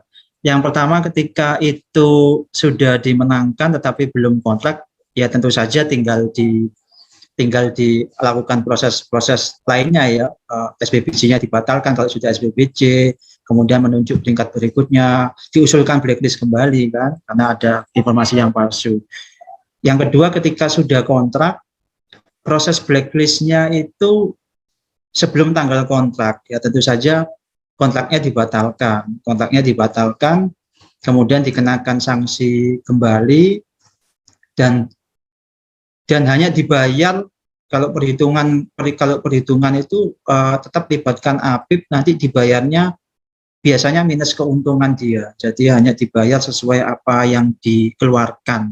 Kalau sudah 5%, dilihat yang dikeluarkan itu berapa, tanpa keuntungan, tanpa biaya, ya tanpa keuntungan. Nah, lain lagi ketika pengenaan sanksi daftar hitamnya itu ketika sesudah tanggal kontrak. Jadi tanggal kontraknya tanggal 1 Februari, dia sudah tanda tangan kontrak, tapi di 2 Februari dikenakan daftar hitam di daerah lain. Itu tetap dilanjutkan Bapak Ibu, karena namanya sanksi itu kan tidak bisa ditarik mundur kan. Kontraknya sudah ditantangani di 1 Februari, berarti sudah legal. Di tanggal 2 ditetapkan daftar hitam di daerah lain, tidak ada masalah. Yang tidak legal itu ketika di 1 Februari dia tanda tangan kontrak, tapi sanksinya itu di Januari.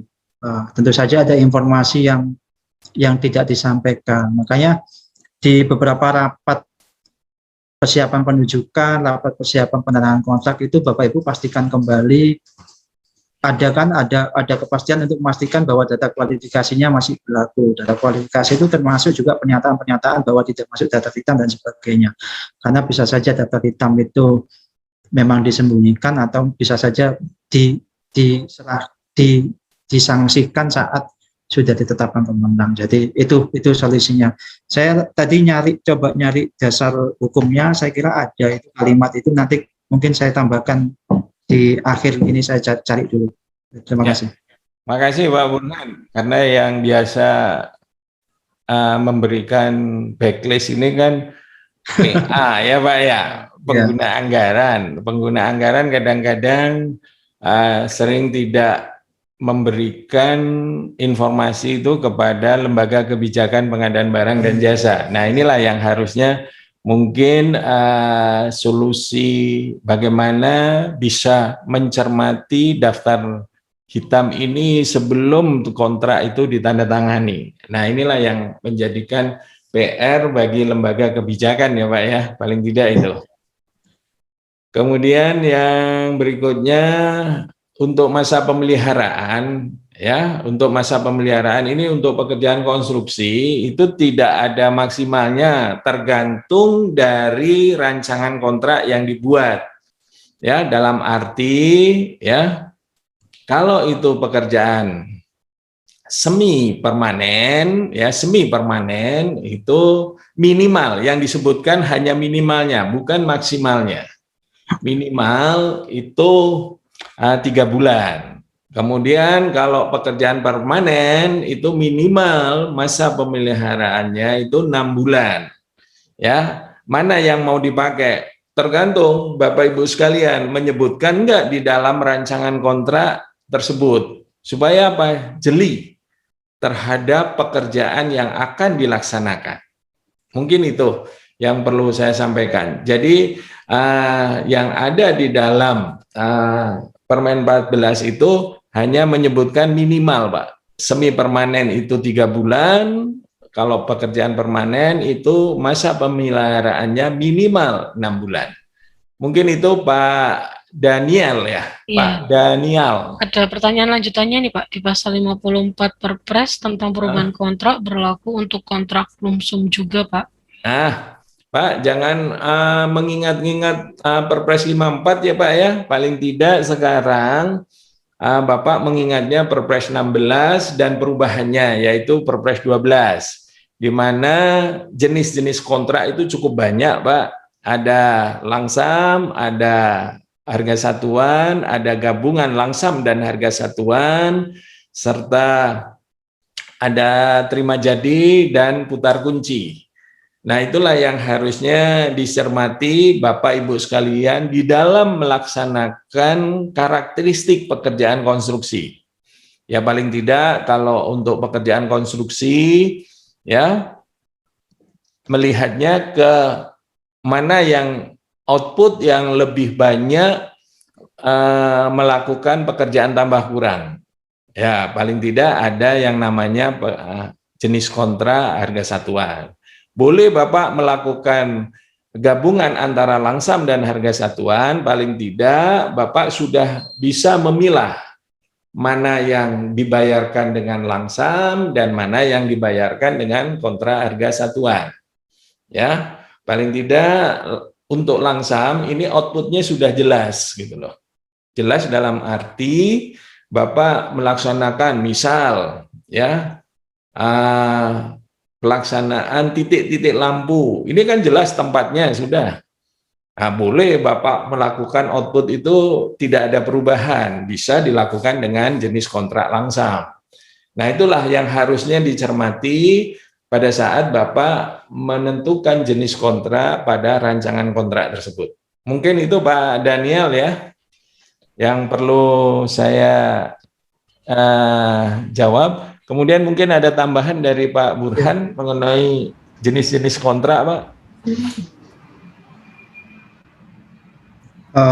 Ini ya, pertanyaan Pak Daniel ya, tentang perubahan kontrak, berlaku kontrak lumsum dan masa pemeliharaan 180.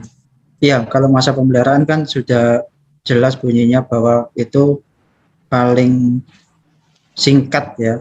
Jadi paling singkat itu diatur untuk permanen adalah 6 bulan, kemudian untuk semi permanen 3 bulan. Paling singkat Bapak Ibu. Jadi ketika makanya di SSKK PM14 itu kan di masanya itu kan dikosongi ya.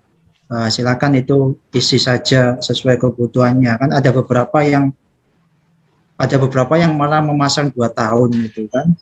Untuk paket-paket jalan tertentu itu masa pemeliharaannya bisa 2 tahun atau 1,5 tahun. Karena paling singkat, aturannya paling singkat 6 bulan. Jadi kalau dilebihkan silakan saja. Tentu saja waktu perhitungan overhead-nya di HPS ya diperhitungkan. Itu kemudian untuk kontrak lumsum memang boleh saja Pak ada perubahan. Tetapi yang saya tekankan ini dan berkali-kali juga rapat di tim pendamping kontrak LKPP itu masih saja ditemukan bahwa masih salah persepsi antara kontrak lumsum dengan kontrak harga satuan. Kalau harga satuan itu kan bentuknya daftar kuantitas dan harga Pak ya, ada kuantitas, ada harga. Kalau lumsum itu keluaran dan harga. Jadi apa keluarannya, harganya berapa. Tidak ada kuantitas di situ. Tapi kebanyakan menggunakan kontrak lumsum masih memasang kuantitas. Itu apa bedanya dengan harga satuan yang kuantitas dan harga? Sehingga timbul pertanyaan, apakah lumsum boleh diubah? Terus diubah apanya kan gitu kan? Kalau diubah gambarnya, diubah speknya, silakan. Tapi ternyata mengubah volumenya, loh mana ada kontrak lumsum volume kan gitu kan. Kan bunyinya daftar keluaran dan harga. Nah, jadi sebenarnya prinsip-prinsip itu yang harus ditekankan ketika menggunakan lumsum, maka silakan gunakan format daftar keluaran dan harga. Misalkan keluarannya gedung dengan gambar ini, spek ini, yaitu jadi tidak dibentukkan volume gedung itu butuh pengecatan berapa meter persegi, terus atapnya berapa lah, itu lagi-lagi lumsum rasa harga satuan. Nah, tapi makanya ketika konsep itu sudah dipahami, tentu saja di lumsum tidak ada masalah perubahan kontrak kan, tinggal desainnya disesuaikan, kemudian gambar disesuaikan, spek disesuaikan, tetapi tetap ingat kan resiko menjadi tanggung jawab penyedia, maka perubahan-perubahan harganya karena dasar apa? Karena sudah jelas kan yang diikat sudah keluarannya, maka ada perubahan-perubahan itu akan minim sekali ada penambahan harga minim ya. Saya tidak berani mengatakan tidak boleh, tapi akan minim sekali. Yang penting itu dulu Pak filosofinya ketika menggunakan kontrak lumsum itu pahami bahwa lumsum itu tidak ada kuantitas tetapi keluaran. Nah, terima kasih. Mohon izin Pak. Oh ya, silakan Pak Ya, Daniel. ini biasanya di pekerjaan pemeliharaan sama interior Pak. Kadangkala Pak PA atau KPA itu ada perubahan keinginan gitu loh Pak. Iya. Maka dari itu ada beberapa item-item yang harus berubah, berkurang menjadi bentuk item yang lain. Apa sebaiknya seperti itu kita pakai harga satuan saja atau bagaimana Pak ya? Tapi banyak Pak soalnya Pak. Lebih baik begini Pak Daniel, Bapak tentukan terlebih dahulu karakteristik pekerjaannya. Paling tidak kalau itu memang outputnya lebih besar dibandingkan apa yang dikehendaki, ya paling tidak bisa dilakukan dengan jenis kontrak langsam. Tapi kalau itu masih separuh-separuh, lebih baik Bapak lakukan dengan kontrak gabungan antara langsam dan harga satuan. Itu Pak. Saran ini Pak, cuman karena Pak yang tadi dijelaskan oleh Pak Sanusi sudah jelas kan Pak, paling tidak apa yang diinginkan keluarannya itu lebih besar, ya lebih baik Bapak memakai kontrak langsam. Itu ya Pak ya, Pak Daniel. Oke Pak, terima kasih Pak. Ya, sama-sama. Cukup Pak Daniel, ada lagi? Cukup. Terima Oke, kasih. baik. Terima kasih Pak Daniel. Lanjut Pak, dari Pak Frans. Oh, ini seperti Pak Frans meneruskan yang tadi Pak, yang terputus. Nama kuasa direktur muncul pada akta perubahan. Apakah legal untuk tanda tangan kontrak, sedangkan nama kuasa direktur tidak ada pada akta pendirian? Ini yang perlu dicermati, ya paling tidak akta pendiriannya itu lebih dulu mana? Akta perubahan atau akta pendirian. Nah, ini Pak Fran, muncul lagi nih Pak Fran. Jadi ya itu sah-sah saja secara legal, sah Pak, kalau sudah masuk ke dalam akte perubahannya gitu loh. Mungkin itu Pak Fran. Bagaimana Pak Frans? Oh sudah Pak, sudah dengan tanda tangan. Kodenya dengan tanda tangan. Baik, kemudian lanjut ke Anonimus. PPK boleh dibantu tim pendukung dalam pengawasan kontrak konstruksi. Tim pendukung tersebut apa saja selain konsultan pengawas, karena sebelumnya kami memakai PTP dari PU. Baik, jadi begini, ini Pak Anonimus lagi ya, Bu atau Bapak ini, Mbak Neno? Ya, Bapak, Ibu, atau Mbak Mas mungkin ya, Pak, kita juga nggak tahu. Jadi silakan saja, ya paling tidak bisa dibantu oleh tim pendukung. Dalam arti tim pendukung ini bertanggung jawabnya kepada PPK. Karena semua pelaksanaan kontrak maupun masa kontrak itu menjadi tanggung jawab seorang PPK. Makanya PPK ini kan bukan Bandung Bondowoso kan, paling tidak bisa dibantu oleh tim pendukung ya dalam arti pengawasan ya. Perlu dicermati kalau ada konsultan pengawas ini, konsultan pengawas ini boleh wajib mendukung atau membantu seorang PPK di dalam pelaksanaan kontrak tersebut. Nah, inilah yang harus dicermati segitiga segitiga rencana itulah yang harusnya dicermati. Ada pengguna, ada konsultan pengawas, ada penyedia jasa. Ini saling berkoordinasi di dalam melaksanakan suatu pelaksanaan kontrak tersebut. Mungkin itu ada tambahan lagi dari Pak Sanusi. Silakan Pak Sanusi. Ya. Jadi saya lihat dulu di LKPP 9 ya Bapak. Ya. Jadi di LKPP 9 itu kan diperjelas definisi tim teknis PPTK, tim tenaga ahli, dan tim pendukung.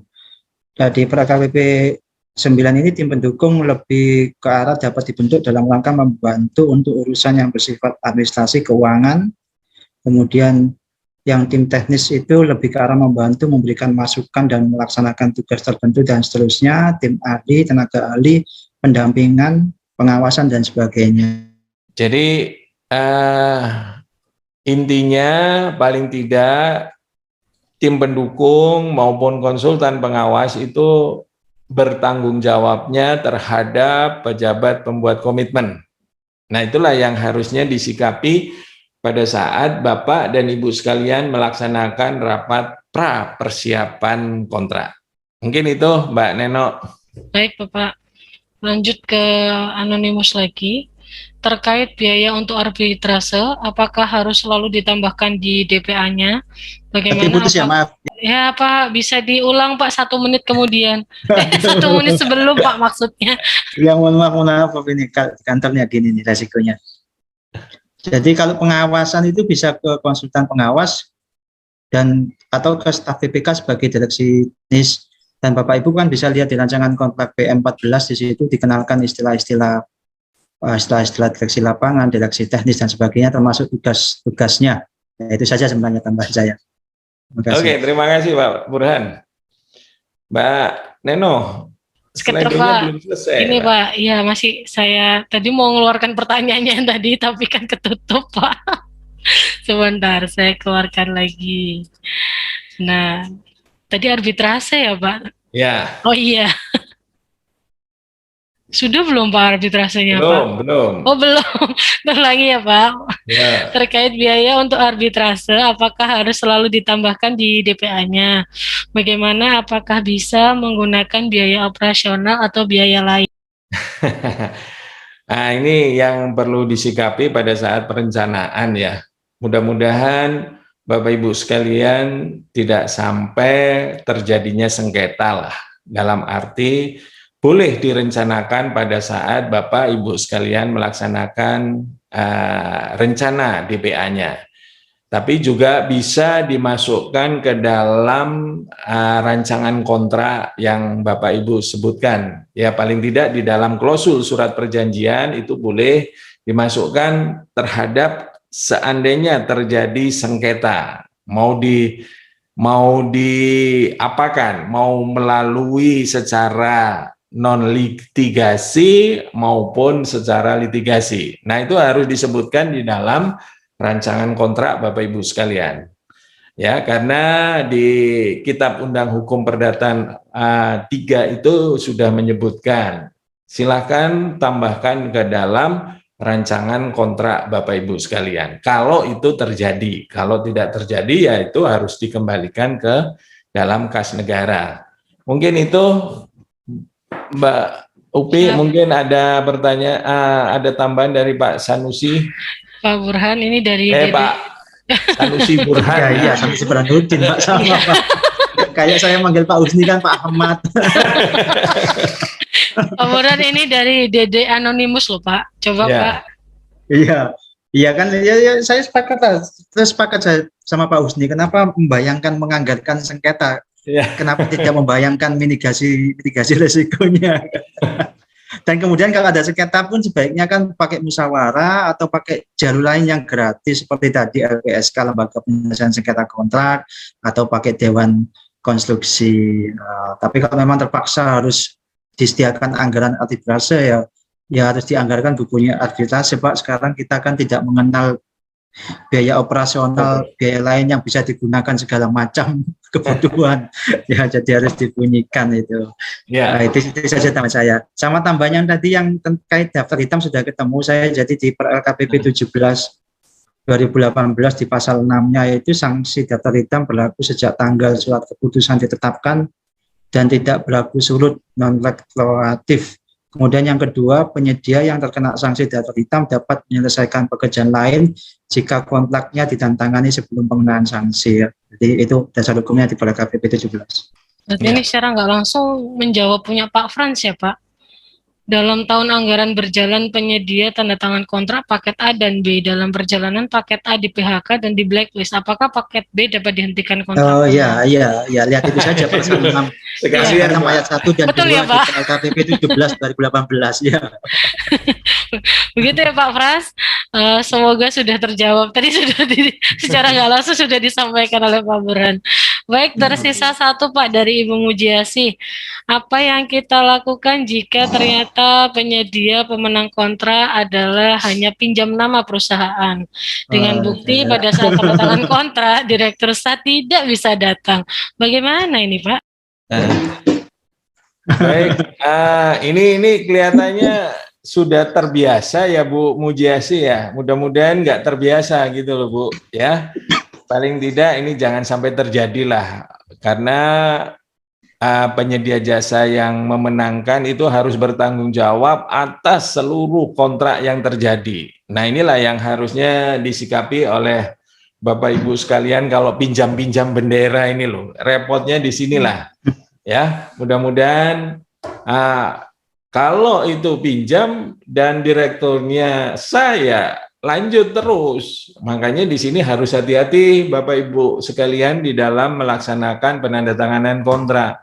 Makanya di sini sebelum tanda tangan kontrak itu akan dilakukan apa tadi? Rapat persiapan pelaksanaan kontrak atau yang dinamakan pre-award meeting. Itulah yang harusnya jangan sampai terulang kembali bagi penyedia jasa yang memenangkan itu karena yang dikatakan Bu Mujiasih ini ya.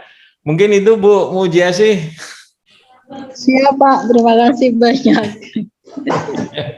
Mungkin ada tambahan dari Pak Burhan ini. Pak Burhan masih mau nambahkan Ya. Pak Burhan nih Pak? Iya. Ya, jadi istilah pinjam nama itu kan tidak ada Bu ya. Jadi itu sesuatu yang tidak legal, makanya tidak dibunyikan di kontrak kita istilah pinjam nama itu. Itu nama lain dari subkontrak sebenarnya kan. Pada perusahaan A yang kemudian perusahaan A itu punya kualifikasi yang bagus, perusahaan B berusaha pinjam, nanti perusahaan B yang mengerjakan. Jadi subkontrak yang tidak legal kan sebenarnya. Dan itu ada sanksinya Bu. Kalau di per LKPP atau di PM14 itu ada denda. Jadi ketika diketahui tidak sekedar ini masih tanda tangan ya. Jadi kalau masih rapat kan dari awal sudah ketahuan dari rapat persiapan penunjukan yang datang ya wakil penyedia yang sah kan. Kemudian waktu tanda tangan kan juga oleh yang sah sesuai akte dan sebagainya, itu tidak bisa orang lain sehingga ditolak saja kalau yang datang itu tidak punya wewenang dan kuasa yang penuh dan sebagainya untuk menandatangani kontrak ya ditolak saja, kemudian nanti diundang lagi sampai batas waktu 14 hari kerja tidak bisa datang dan sebagainya ya berarti kan kontrak batal kan karena sudah melampaui waktu. Tetapi ketika sudah kejadian itu ada sanksinya adalah nanti dikenakan denda, ada denda pelanggaran subkontrak sebesar nilai pekerjaan subkontrak yang disubkontrakkan. Jadi ketika ketahuan bahwa nilai paket itu 1 miliar dan ternyata 1 miliar itu dikerjakan oleh perusahaan lain, maka 1 miliar itu ada dendanya. Di konstruksi kejam sekali. Kalau di selain konstruksi itu dendanya hanya 2 kali selisih dari nilai keuntungan dan sebagainya atau plus kontrak. Tapi di konstruksi sanksinya itu sekali. Jadi sebesar nilai pekerjaan subkontrak yang disubkontrakkan dendanya. Jadi kan kalau pinjam nama kan berarti kan itu semua disubkontrakkan. Jadi kalau 1 miliar itu maka dendanya ya 1 miliar. Jadi dia tidak bisa dibayar. Nah itu makanya sejak awal benar tadi Pak Ahmad ya. Pak Husni menjelaskan bahwa tahapan-tahapan itu kalau dilalui saya kira tidak akan ada muncul istilah pinjam nama. Kan kita sudah ada rapat persiapan penunjukan, yang datang juga yang sah, kemudian ada penunjukan, ada rapat persiapan penandatanganan, nanti kontrak, ada PJM dan sebagainya. Nah, tahapan-tahapan itu silakan dilalui dengan baik. Saya kira tidak akan ada muncul lagi istilah-istilah ini. Terima kasih. Baik, terima kasih Pak Burhan. Gimana Bu Mujiasih? Sudah jelas nggak itu Bu? Bagaimana Bu? Ada tanggapan lagi Bu? Sampun Mbak Neno, terima kasih Pak Burhan. Pak Husni ya Pak? Pak Husni ya Bu? Kok Pak Burhan aja Bu? Ada Pak Husni juga loh Bu. Tadi sudah, pertama sudah mengucapkan terima kasih, baru saya nyalakan tadi kan. Ya. Gak apa-apa Bu, dimaklumi kita puasa hari pertama Bu, kekurangan oksigen. Baik, Bapak Ibu, udah pertanyaan dari Slido sudah habis. Barangkali ada yang mau ditanyakan secara langsung, diberi kesempatan untuk raise hand. Jadi masih bisa langsung bertanya kepada Pak Husni ataupun ke Pak Burhan. Baik, saya tambahkan aja Mbak Neno yang Baik Pak, kalau tidak ada langsung diberi closing statement saja Pak. jadi yang perlu disikapi oleh Bapak Ibu sekalian kalau akan melaksanakan penandatanganan kontrak kerja konstruksi, paling tidak tahapan-tahapan itulah yang sangat penting. Di dalam arti pada saat sebelum tanda tangan kontrak, paling tidak Bapak Ibu sekalian melakukan pre-award meeting, rapat persiapan pelaksanaan kontrak. Nah, inilah yang perlu Bapak Ibu cermati di dalam menyelesaikan dokumen-dokumen yang terjadi pada saat penyedia jasa itu melaksanakan penawaran. Nah, inilah yang harus Bapak Ibu sikapi lah dalam arti melaksanakan penandatanganan kontrak. Apalagi yang tadi dengan Bu Mujiasih ya, jangan sampai terulang kembali lah Bu, seperti itulah ya. Makanya di sini seorang pejabat pembuat komitmen itu harus cermat terhadap legalitasnya. Legalitas terhadap penawaran, legalitas terhadap unsur-unsur yang ada di dalam dokumen pemilihan. Karena di dalam dokumen pemilihan itu akan ada dua dokumen, yaitu satu dokumen kualifikasi dan dokumen pemilihan maupun dokumen seleksi. Itulah yang harusnya dicermati sebelum tanda tangan kontrak. Ya, paling tidak itu sebagai bahan pertimbangan-pertimbangan seorang pejabat pembuat komitmen di dalam melaksanakan kontrak kerja konstruksi. Dan perlu dicermati juga dasar-dasar hukum yang terkait di dalam kontrak kerja konstruksi. Paling tidak Undang-Undang Jasa Konstruksi, peraturan pemerintah maupun peraturan presiden serta peraturan menteri teknis terkait. Mungkin itu yang perlu saya simpulkan di dalam melaksanakan pelaksanaan kontrak kerja konstruksi. Mungkin itu, dan saya mohon maaf kalau ada kata-kata saya yang kurang berkenan di hati Bapak Ibu sekalian di dalam penyampaiannya. Mudah-mudahan apa yang saya sampaikan ini bermanfaat bagi Bapak Ibu sekalian di dalam melaksanakan tugas dan fungsi Bapak Ibu sekalian sebagai aparatur. Mungkin itu, terima kasih dan saya akhiri wabillahi taufik wal hidayah. Assalamualaikum warahmatullahi wabarakatuh. Sukses bagi Bapak Ibu sekalian di dalam melaksanakan tugas dan fungsinya. Terima kasih. Baik, Saya Pak. kembalikan kepada Mbak Neno. Baik Pak Burhan, apakah masih ada yang mau ditambahkan Pak Burhan? Iya, apa sambil ngabisin waktu enggak apa-apa ya. Tapi sedikit karena sambil nunggu siapa tahu ada pertanyaan lagi meskipun sudah ditutup Pak Husni kan, siapa tahu ada pertanyaan lagi biar bisa selesai 15.30. Jadi mohon izin hanya ada 4 penambahan dan ini beberapa isu penting yang saya kira masih dibahas. Yang pertama terkait adanya isu penetapan PPK pada APBD yang tidak diperbolehkan. Jadi Bapak Ibu, kita sudah berdiskusi berkali-kali dengan ahli hukum, dengan bahkan saya pribadi sampai ke Pak Roni, ke Kepala LKPP dan seterusnya, bahwa itu dapat ya. Jadi sesuai pasal 9 ayat 1 Perpres 12/2021 sebagai tugas dan kewenangan PA menetapkan pejabat pembuat komitmen. Jadi jangan dipertanyakan kembali bahwa di APBD tidak ada pejabat pembuat komitmen, harus PA dan KPA, karena ternyata di wilayah Kalimantan, provinsi dan kabupaten ada beberapa yang sekdanya yang memberikan surat yang tidak memperbolehkan dan kemudian meminta PA KPA kembali yang melakukan tugas-tugas pejabat pembuat komitmen. Jadi itu boleh ya. Yang kedua, ada beberapa juga isu terkait PJPHP, PPHP, bagaimana tindak lanjutnya ya. Kalau sudah ada di kontrak di adendum saja karena sudah dihapus, kan di pasal 8 huruf G sudah dihapus definisi PJPHP, PPHP. Di pasal 9 ayat 1 huruf I juga dihapus kewenangan PA untuk menetapkan PJPHP. Pasal 15 tugas PJPHP, PPHP juga dihapus. Terus ada pertanyaan lanjutan, bagaimana Pak yang tindakannya yang melakukan tugas pemeriksaan administratif ya sudah tidak ada Bapak Ibu, karena di pasal 58 selesai ketika PPK menyerahkan barang jasanya ke PA KPA, maka selesai, sudah tidak ada lagi tugas pemeriksaan administratif. Posisi barang di PA KPA, nanti PA KPA tindak lanjut dengan prinsip pengelolaan barang daerah atau barang daerah atau barang negara ya. Jadi itu adendumnya khususnya di kontrak konstruksi kan masih ada BPHP silakan disesuaikan, dihapus. Bagaimana honornya ya sudah tidak usah diserap. Kemudian yang ketiga itu juga pertanyaan banyak yang masuk ke kami pribadi yang terkait untuk nilai sampai 15 miliar itu usaha kecil, sedangkan ada pasal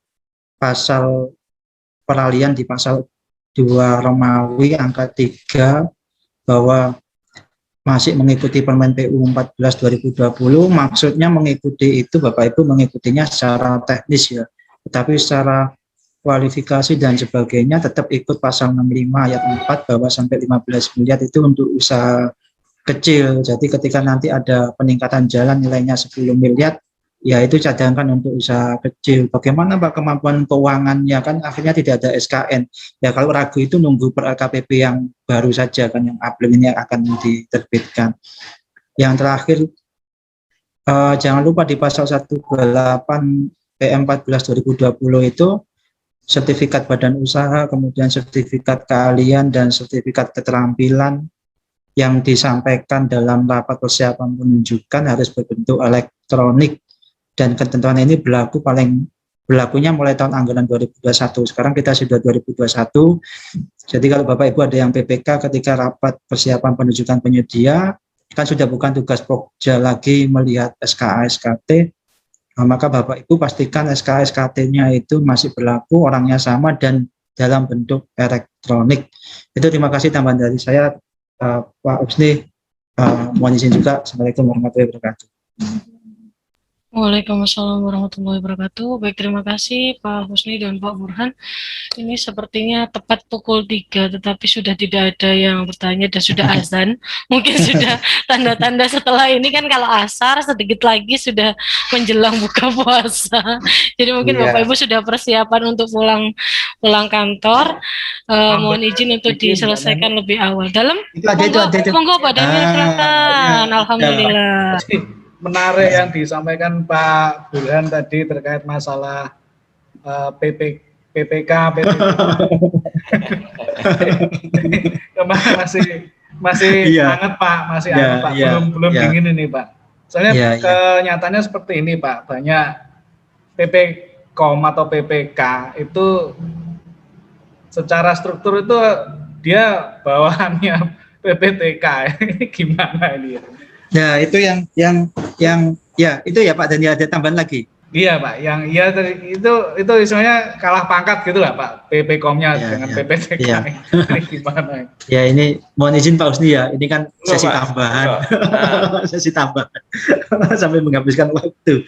Jadi itu yang saya memang agak kurang setuju Pak, karena di per LKPP 9 2018 itu tugas PPK adalah tugas PPTK itu membantu pejabat buat komitmen, sehingga seyogyanya itu ketika posisi pengguna anggaran di kepala dinas, kemudian tidak ada KPA misalkan, maka posisi pejabat administrator atau eselon 3-nya itu adalah PPTK kan. Kemudian ketika beliaunya punya sertifikat, maka beliaunya ditetapkan sebagai PPK. Nah, tetapi ketika beliaunya eselon 3 itu selaku PPTK kemudian tidak punya sertifikat, kemudian PPK-nya diturunkan kembali ke eselon 4-nya, ini agak kebalik-balik, karena di per LKPP 9 kan tugas PPTK membantu pejabat membuat komitmen. Jadi sebaiknya sih pilihan yang terbaik itu, karena bawahannya PA itu tidak memenuhi syarat untuk ditetapkan sebagai PPK, maka kembali ke PA-nya, PA yang bertindak sebagai PPK sambil memaksa bawahannya itu untuk segera lulus. Nah, makanya diikutkan saja ke IAPI sekalian promosi, tapi ya Juni ya Mbak Nenok ya, karena bulan ini sudah penuh. Iya, itu karena kalau enggak gitu nanti kita secara struktur organisasi akan banyak orang yang punya sertifikat akan susah, sedangkan yang tidak punya sertifikat tidak susah, karena saya tidak punya sertifikat enggak usah jadi PPK.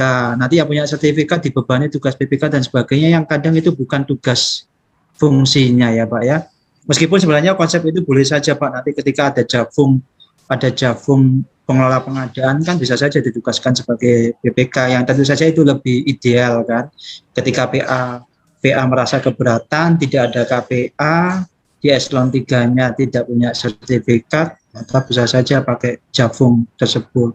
Tapi opsi yang terbaik ya pejabat administratornya diminta untuk segera lulus, Pak. Itu Pak Daniel. Biar tidak kebalik-balik. Iya, kalau secara pengadaan sih tidak masalah, tapi nanti secara birokrasi itu agak kebalik-balik ya. Kalau yang PPK-nya yang bawahan, yang bantu atasan itu agak kebalik-balik. Meskipun secara pengadaan itu tidak ada masalah Pak ya, tapi kita bicara birokrasi ya. Bapak lebih baik ini ke bagian Oktala, kan nanti bagian Oktala yang akan menjelaskan itu, bahwa itu secara struktur nanti tidak baik itu bagi birokrasi OPD. Ya. Terima kasih Pak. Ya. Ada lagi Pak Daniel? Sampun, matur nuwun. Oke, siap. Terima kasih. Nah, ini pertanyaan pamungkas di ujung waktu ya, Pak. Baik, mohon izin diselesaikan berarti ya Pak Husni dan Pak Burhan.